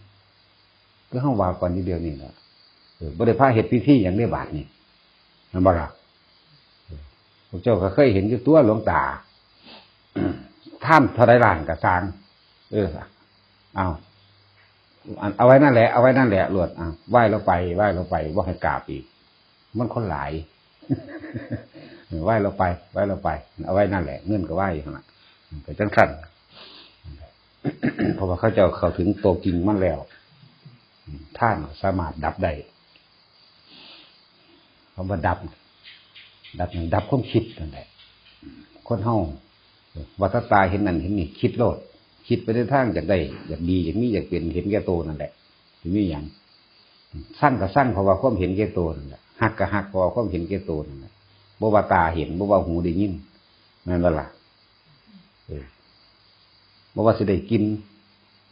ได้ก็ได้เห็นแก่ตัวล่ะหอมแท้กูอยากหามาไว้กินเองแน่แม่นบ่ครับน้ำหอมหรือดอกไม้ก็สั่งก็หามาไว้ให้กูดมเองนี่แหละอาหารคือกันรสชาตินี่กูติดใจแล้วกูอยากเอาไว้ตู้เย็นกูได้เนาะแต่ทั้งสั้นมันต้องความเห็นแก่ตัวทั้งนั้นแหละบ่มีความสละออกขนาดคือว่าคนเฮานี่เห็นทุกสิ่งทุกอย่างได้ยินทุกอย่างยังก็แล้วแต่นี่สิหยุดคิดได้อยู่บ่เพิ่นจึงมีการอบรมภาวนาเป็นการฝึกหัดการมานั่งภาวนาเป็นการสังเกตความคิดของเจ้าของเฮาสิฮู้จักเบิดล่ะบาดนี้ว่ามันคิดไปเรื่องใดแน่ถึงผุ่นถึงที่หาผู้นั้นผู้นี้ถ้าสิมาว่าคนเฮานี่เอาความรู้สึกนึกคิดไปอยู่กับผู้อื่นเบิดมันบ่เข้าใจง่ายเนาะถ้าว่ามีการอธิบายนะได้อธิบายเบิดเอาลองคิดหาผู้นั้นดูจะเห็นรูปหน้ามันบ่เห็นเนี่ยเอาปานนี้ได้จังเข้าใจเนาะจะเห็นรูปหน้ามันบ่เอาคิดถึงผู้สร้างดูเป็นแบบใดอยากตบปากมันแขวหักนั่นอารมณ์เป็นแบบใดอารมณ์ศูนย์นั่นแล้วน่ะได้อธิบายละเอียดปานนี้ได้จังไดจี้เอาแต่ละคนเวลาถือท่วงคนนั้นผู้นี้จังสิอยากอายบ่อย่าต้องหวด ตั้งตะกี้มันท่านด้านตะกี้อยากอายบ่โอ้ยย่านเขาว่ากูเป็นสันอิหลีแม่นบ่ล่ะมืองีบตีนงีบเขาเนาะแล้วก็เลี้ยวคุณเลี้ยวพี่เด้ย่านเขาบอกว่าเจ้าของบ่ดีกันเห็นว่าล่ะเนี่ยแล้วคนมันมักหย่องเป็นสันอิหลีแล้วดูเข้าแล้วมันก็ด่านเองดังนั้นมันท่านนั่นด่านน่ะมันท่านเวลาถึงได้จังสิน้อยใจได้เนาะแม่นบ่สัตว์น้อยใจบ่กูไม่เห็นดีปานนี้ก็ยังกูจะอายคนได้ด่ากูเนาะนั่นแหละเอิ้นว่ารู้ไม่เท่าทันอารมณ์อารมณ์อันนั้นคืออารมณ์คับแค้นใจน้อยใจแม่นบ่สัตว์เศร้าหมองไปนรกนี่แหละธรรมะแท้ๆน่ะด่าวากวีขึ้นมาเศร้าหมองได้บ่นี่น้อยใจขมขื่นใจเนาะเศร้าหมองนั่นแหละพวกเจ้าไปสร้างภพสร้างชาติไว้เพราะว่าการได้ยินคำที่ไม่ถูกใจนั่นบ่ล่ะเนี่ยถ้าเขาบ่มานั่งจี้กันอยู่ขนาดนี้เนี่ยบ่ได้รู้เรื่องหยังเด้นี่บ่ซั่นสิว่าบ่จอบก็ถ้ามาจับผิดแม่นบ่จอบมาแต่สั่งให้เพิ่นย่องจังสิถูกใจจังสิได้บุญมันบ่แม่นแบบนั้นให้มันรู้ท่านทั้งสองอารมณ์นะอารมณ์ใดอารมณ์โกรธอารมณ์ไม่พอใจอารมณ์เศร้าหมองคุณมั่ว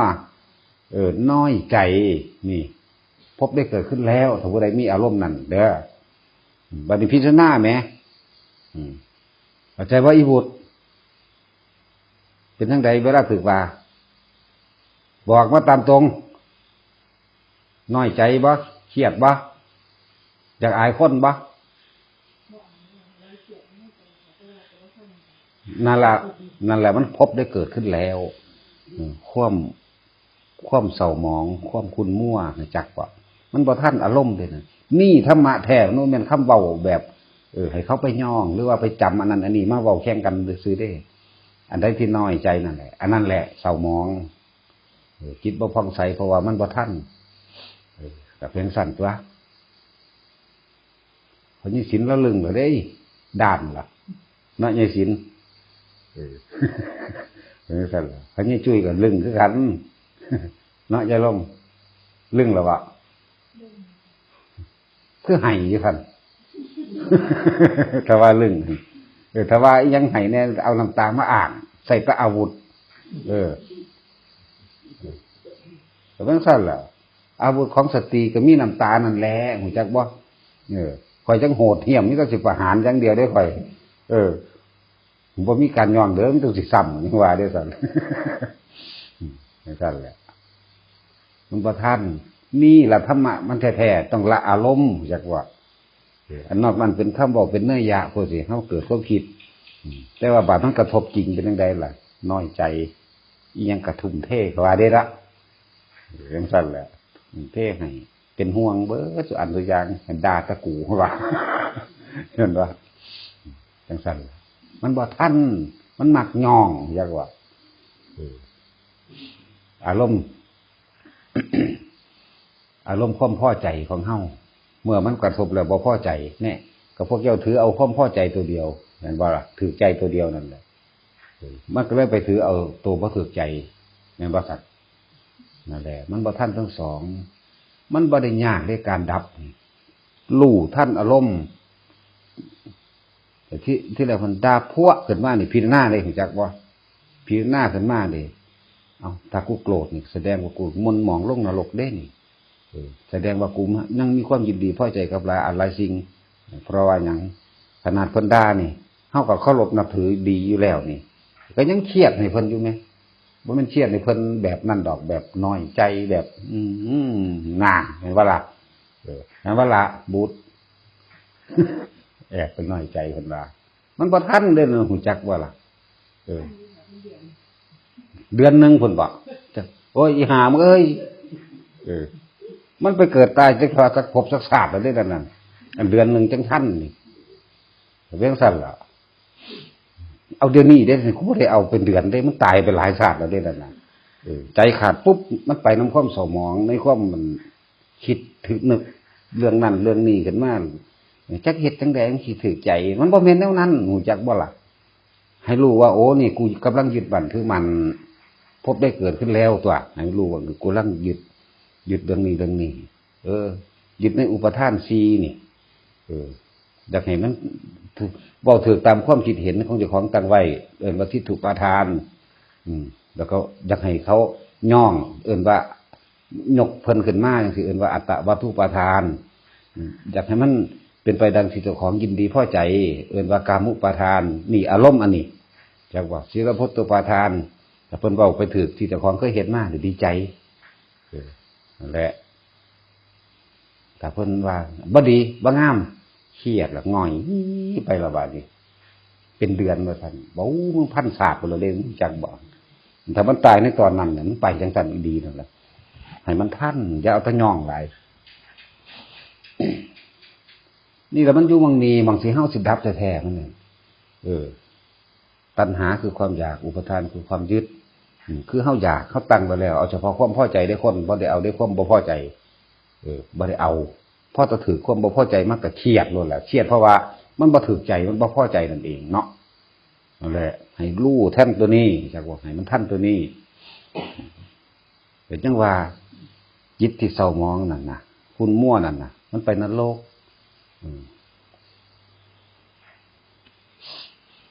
จิตที่มันตั้งไปผิดเพราะว่าเฮาบ่ทันมันพยายามให้รู้ทันการดับตัณหาก็คือว่ารู้ให้มันทันในสิ่งที่ตัวเองยึดนั่นเองตัณหาคือความอยากอุปทานคือความยึดแต่ถึงด้านเครียดปั๊บเพราะว่าอย่างมันอยากให้ตะยองเนาะเห็นว่าใจเล็กอันนั้นทั้งเป็นนรกอยู่เลยเราดังอยู่ดีก็อยู่ในนรกอยู่เด้นี่คิดยังก็บ่ออกเป็นมั่วๆความสงบเย็นบ่มีจักเทื่อเด้เนาะ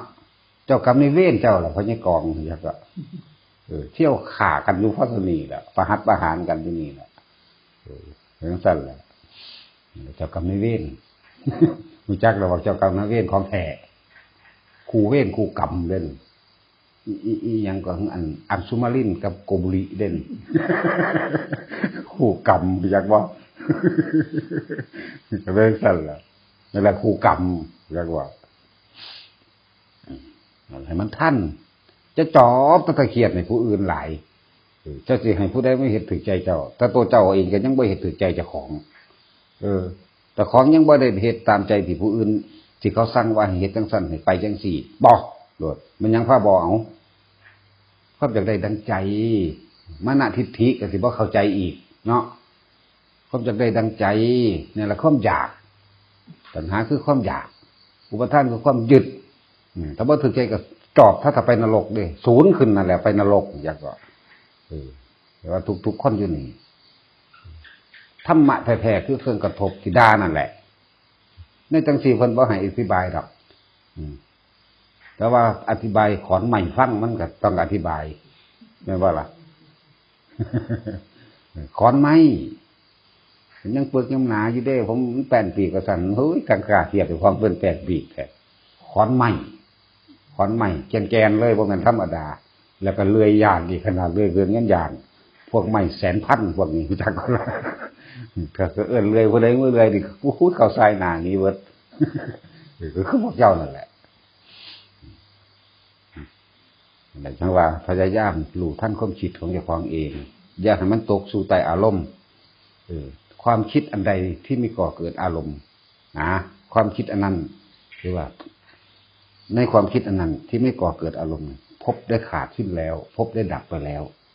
เนี่ยเข้าใจบ่นี่พบได้ขาดขึ้นแล้วที่มันบ่มีอารมณ์เด้ออารมณ์ทั้งพอใจและบ่พอใจนี่ต้องให้รู้มันเท่าทันความคิดที่มันมีอารมณ์เข้าไปปนอยู่ในหันในความยินดีพอใจกับความบ่ยินดีพอใจถ้ามีอารมณ์ความรู้สึกตัวนี้เกิดขึ้นพบเกิดแล้วเด้อนั่นแหละคือเฮาเป็นจังซี่ไปหาสร้างบังเกิดไว้ก่อนที่ของที่สิตายออกจากร่างกายมันไปสร้างไว้แบบนั้นแหละให้มันรู้ทัน มันทันมันนิพพานได้บ่ชาตินี้นะนิพพานมันแม่นของยากอีหยังได้ตัวนี้ดับความยินดีพอใจเท่านั้นนึงก่อนที่มันสิยินดีพอใจความคิดมันสิเกิดก่อนเกิดไปแล้วมันก็จะเกิดความรู้สึกแบบลุ่มหลงคลั่งไคล้ ในสัตว์สิ่งของเห็นว่าจะลุ่มหลงคลั่งไคล้นั่นแหละพบได้เกิดแต่ว่านี่ก่อนที่เกิดมันคิดแล้วก็จินตนาการวาดภาพเมื่อจินตนาการวาดภาพแล้วก็จะเกิดความลุ่มหลงคลั่งไคล้เป็นอารมณ์แต่ความเกลียดเด้มันก็คิดคือกันเอาบ่หาปัญญาดอกคิดถึงคนที่เคยผิดกันมาก่อนแต่ปีกายนี่เนาะคิดไปจังใดนั่นคิดบ่ภาพหน้าขึ้นมาบ่อยากให้มันชิบหายสาบแช่งบ่นั่นแหละอารมณ์โกรธไปนรกเท่านั้นนึงเด้บัดนี้ให้รู้เท่าทันความคิดว่าสิ่งที่คิดนี่เป็นโทษหรือเป็นประโยชน์แต่ว่าเป็นโทษนะเป็นโทษคำว่าโทษนี่คือเป็นปัจจัยให้การเกิดทั้งเบิดทั้งความพอใจและไม่พอใจให้ฮู้ว่าเป็นโทษอันนี้คำว่าโทษนี่โทษโดยธรรมได้บ่ได้ว่าโทษแบบโลกเด้นี่โทษนี่เป็นโทษแห่งความไปเกิดเข้าใจบ่ล่ะโทษนี่เป็นโทษแห่งความไปเกิดมันสิไปเกิดดีกับทุกข์คือเก่าคำว่าดีนี่สวรรค์กับทุกข์คือเก่าเป็นอินทร์พรหมพระราชากับทุกข์คือเก่าเนี่ยนี่เอามีต้องเอาหม่องมันสำคัญเลยเด้นี่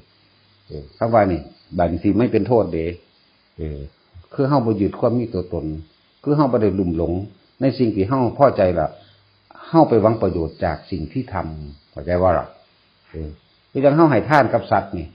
ให้กับสัตว์กับคนกับหยังก็แล้วแต่ให้ไปเลยเฮ็ดไปเลยแล้วไปเลยแล้วก็บ่ได้ยกตนขึ้นมาอวดอ้างว่าเจ้าของให้ทานมากเฮ็ดเพื่อเป็นนั่นเฮ็ดเพื่อได้นี่เข้าใจว่าล่ะบุญคำว่าบุญนี่บ่แม่นไปล่อสิไปใส่มันบาดตายเด้บ่ต้องไปรับดอกในปรโลกกันรับแมงเดี๋ยวนี้แหละจักบ่ล่ะดับเดี๋ยวนี้จะไปคิดอีหยังขนาดเฮาว่าให้เฮาด่าอยู่เดี๋ยวนี้เป็นผู้ที่เฮาเคารพรักเนาะก็ยังเครียดภาษายังก็ผู้อื่นมันบ่ซั่นจักแล้วผู้อื่นบ่เครียดแล้วเครียดให้แต่ผู้เดียวนี่เนาะเป็นจังซั่นล่ะให้มันทันเข้าใจว่าล่ะนิพพิทะมันแปลว่าความดับหยังดับความคิดดับความคิดอวิชชาแปลว่าความบ่รู้นี่ในความบ่รู้ของเฮาก็คือความอยากในความอยากของเฮาก็คือความยึดอัตตวัตถุปาทานถือตนเป็นใหญ่มั่งถือความคิดเห็นในของเป็นใหญ่มั่งถือสิ่งที่เจ้าของเคยเฮ็ดมาเป็นใหญ่มั่งถือความชอบใจพอใจอย่างเดียวเป็นใหญ่มั่งบ่ได้ถือความชอบธรรมเด้ถูกต้องกับถูกใจมันคนละเรื่องกันคนส่วนมากมันเอาความถูกใจถ้าเว้าน้ำดีกันเฮ้ยยิ้มรื่นเรื่องบันเทิงเบิกบานเนาะอย่าทั้งหวดถ้าให้ก็เอาน้ำตาเอาเป็นอาวุธออกมาอ่านเฮาโลดปานว่าเขาสิใจอ่อนได้เลยนี่หั่งเหี้ยมก็เก่าอีกเนาะเป็นจังซั่นแหละนั่นแหละ จึงบอกว่าความลับสุดยอดหรือเทคนิคในการดับกิเลสดับตัณหาของเพื่อให้ถึงพระนิพพานคือการหยุดความคิดง่ายกว่าคู่เขตง่ายอยู่ได้คำเว้าเนาะแต่ว่าเฮ็ดอีหลีเดี๋ยวมันจักสูญอยู่ได้เวลาผู้ใดด่ากูกระซางเนาะจังซั่นแหละเป็นจังซั่นพยายามให้มันทันให้มันฮู้ว่าอันใดเป็นโทษอันใดเป็นประโยชน์โทษโดยธรรมประโยชน์โดยธรรมเด้คนละเรื่องกันเด้อกับโทษแบบโลกนั่นแหละเอาพ่อเมื่อ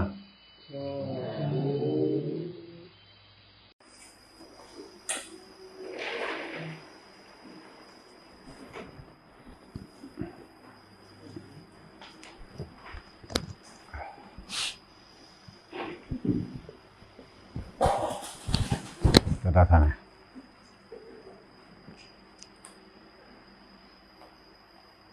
วันนี้นายทันมาเนาะ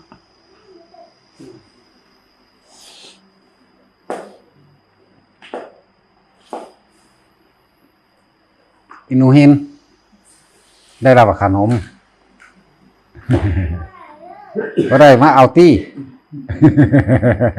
โอ้ยบ่ได้เลยสั่นฮีแม่มึงเอ้ยมึงอัน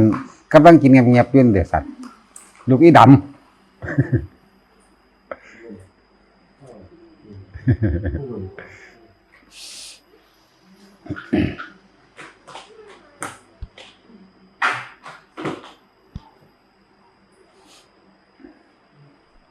เขาเจ้าสิมาถึงเวลาใดล่ะพวกกันนั้นกะว่าเขาจะขังจะขึ้นกะว่าขึ้นเดียว เราเอายายคำใดมาเป็นคู่ปึกให้ ย่านเขาเจ้าได้บัดนี้เนาะโอ้ยบ่กล้าก็ว่าเด้อว่ามันก็มีผู้เป็นผู้บ่เป็นนี่เนาะบางคนเก่งๆคือบางคนที่เก่งไปแล้ว แต่ว่าบ่รู้จักวิธีเอาของบางอย่างออกมาใช้ประโยชน์ในกายเจ้าของก็มีเด้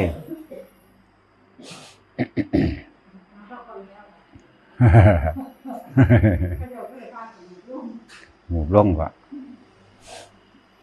บางคนผู้เขาเจ้าเก่งๆเขาเจ้าเฮ็ดอันนั้นนี่เก่งๆก็บ่เข้าใจวิธีใช้ประโยชน์บางทีมันดึงเอาต่ำๆตื่นๆนี่เด้มาใช้ประโยชน์ในกายคืออาการพวกเจ้าปวดหัวนั่นแหละเห็นว่าเขาเจ้าภาวนามาว่า20-30 ปีแล้วภาษาปวดหัวหอยเฮ็ดบ่เศร้าเฮ็ดบ่เป็นแม่นบ่แม่นยายหน่อยเนาะคือบ่เศร้า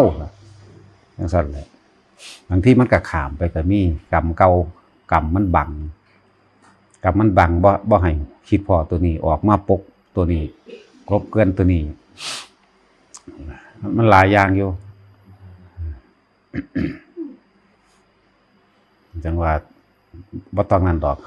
ฮาคิดว่าเฮามีความบังดีด้วยความบริสุทธิ์พอ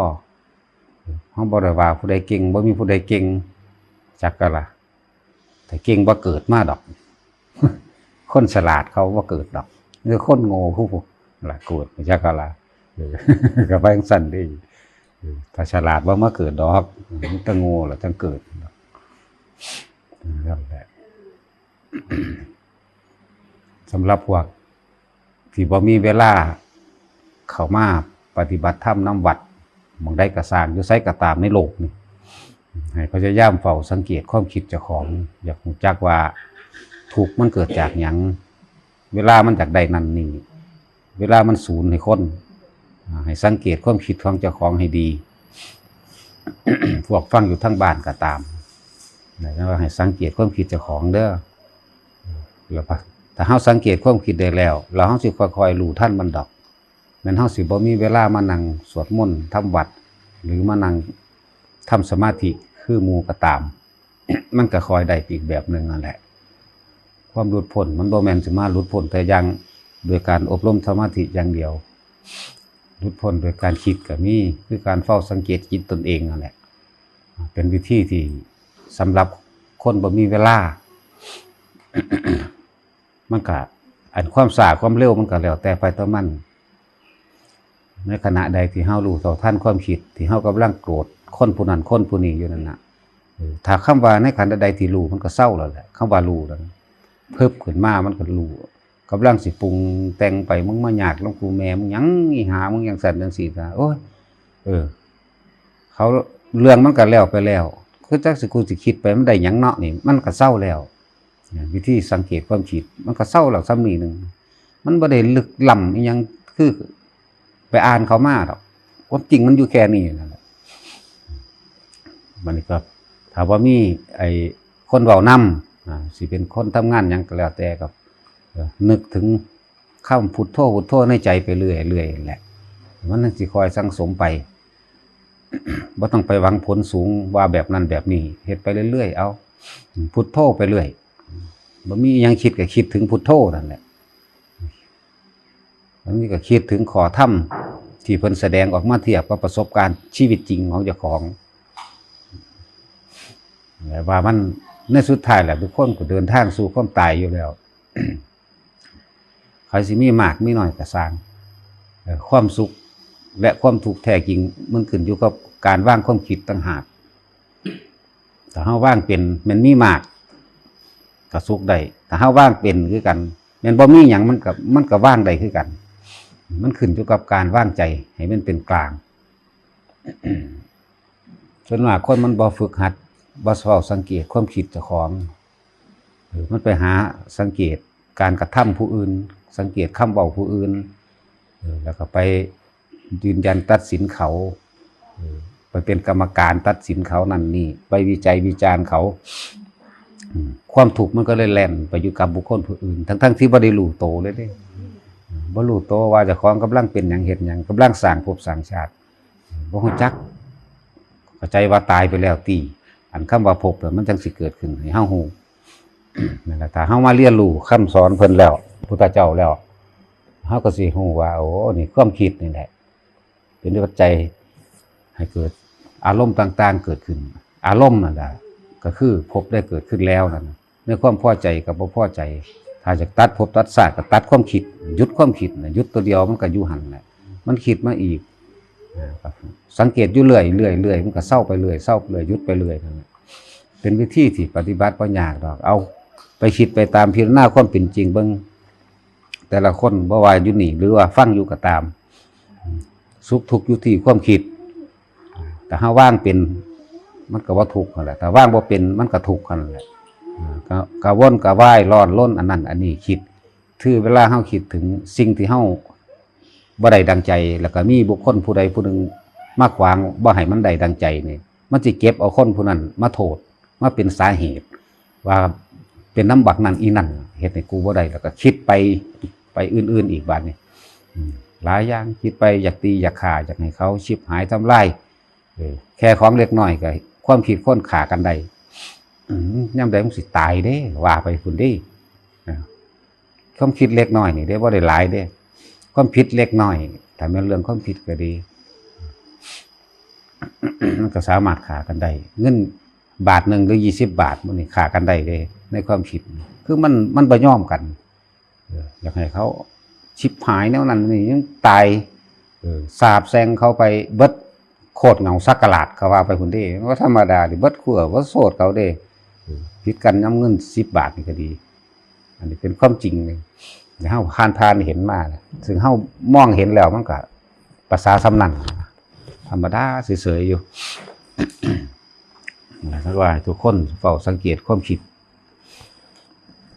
บ่ต้องไปสังเกตผู้อื่นหรอกสังเกตเจ้าของนี่รวด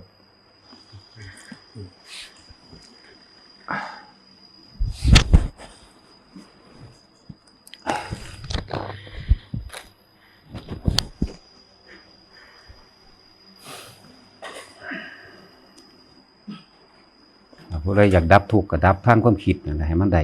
หยุดตัวคิดให้ได้แต่ว่าบางคนก็สงสัยมันเป็นระดับที่เขาจะว่างได้แล้วคำว่าความคิดที่มันเกิดขึ้นได้อยู่เสมอแต่ในความคิดอันใดนี่ที่มีอารมณ์ความคิดอันนั้นพาไปเกิดคำว่าอารมณ์เป็นความรู้สึกที่พอใจกับบ่พอใจนั่นแหละพบได้เกิดขึ้นแบบนั้นสำหรับผู้เพิ่นบรรลุแล้วเอาขั้นสูงเพิ่นก็คิดคือกันเพิ่นคิดไปแต่ว่าเพิ่นบ่มีอารมณ์ในหันบ่มีความหวังว่าในสิ่งที่เพิ่นเฮ็ดนี่หวังว่าสิได้เป็นบุญไปในภายภาคหน้า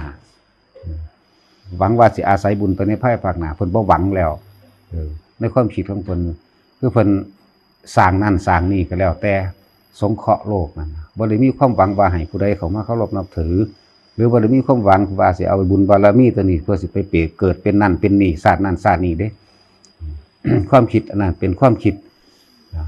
ที่บ่ปนเข้าไปด้วยสังขารที่เฮ็ดให้เกิดนะว่าอาจสามารถเป็นภพได้แล้วความคิดอันนั้นเป็นความคิดที่บ่มีอารมณ์เป็นความคิดที่สำหรับสร้างสรรค์อย่างเดียวเฮ็ดแล้วไปบ่มีความหวังโดยเหตุให้ผู้อื่นล้วนๆอันนั้นหมายถึงผู้เพิ่นถึงที่สุดแล้วอันนั้นเหตุไปจังสั่นแหละนะแต่เฮาเห็นที่ยังเพิ่นเว้าเพิ่นด่าจังซี่บางที่การแสดงธรรม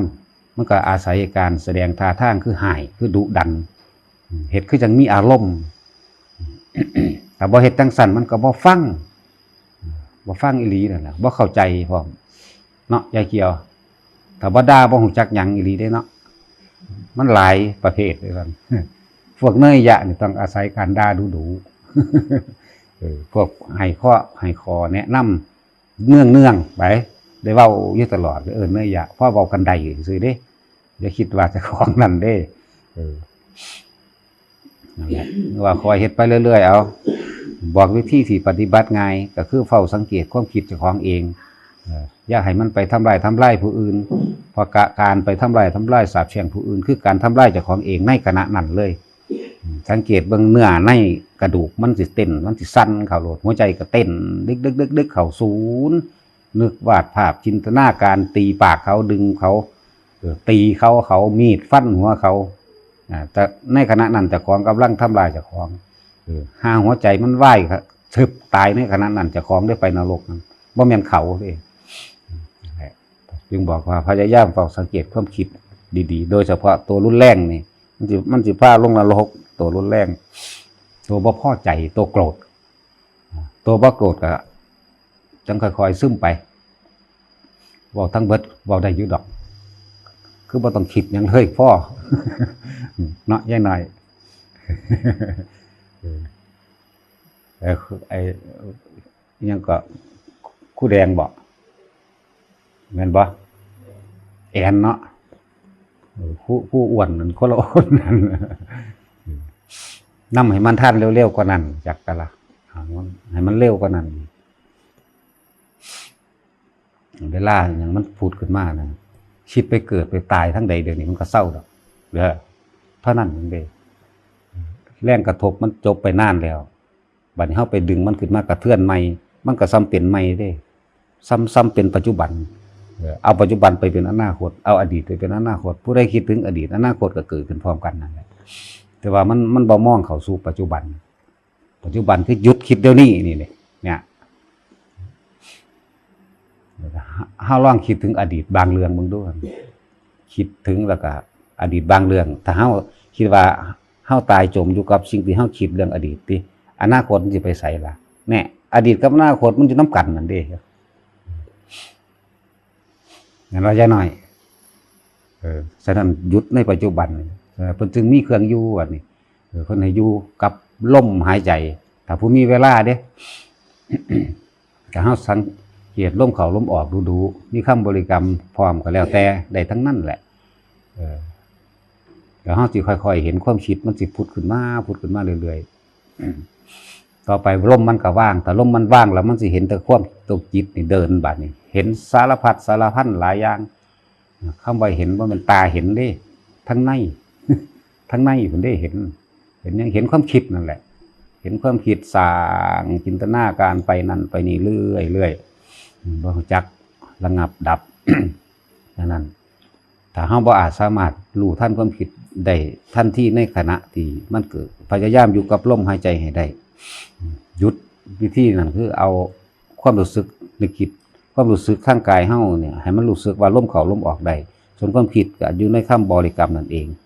กำกับเข้าออกอยู่พอสำนันเดี๋ยวมันก็ค่อยๆระงับไปเลยหรอก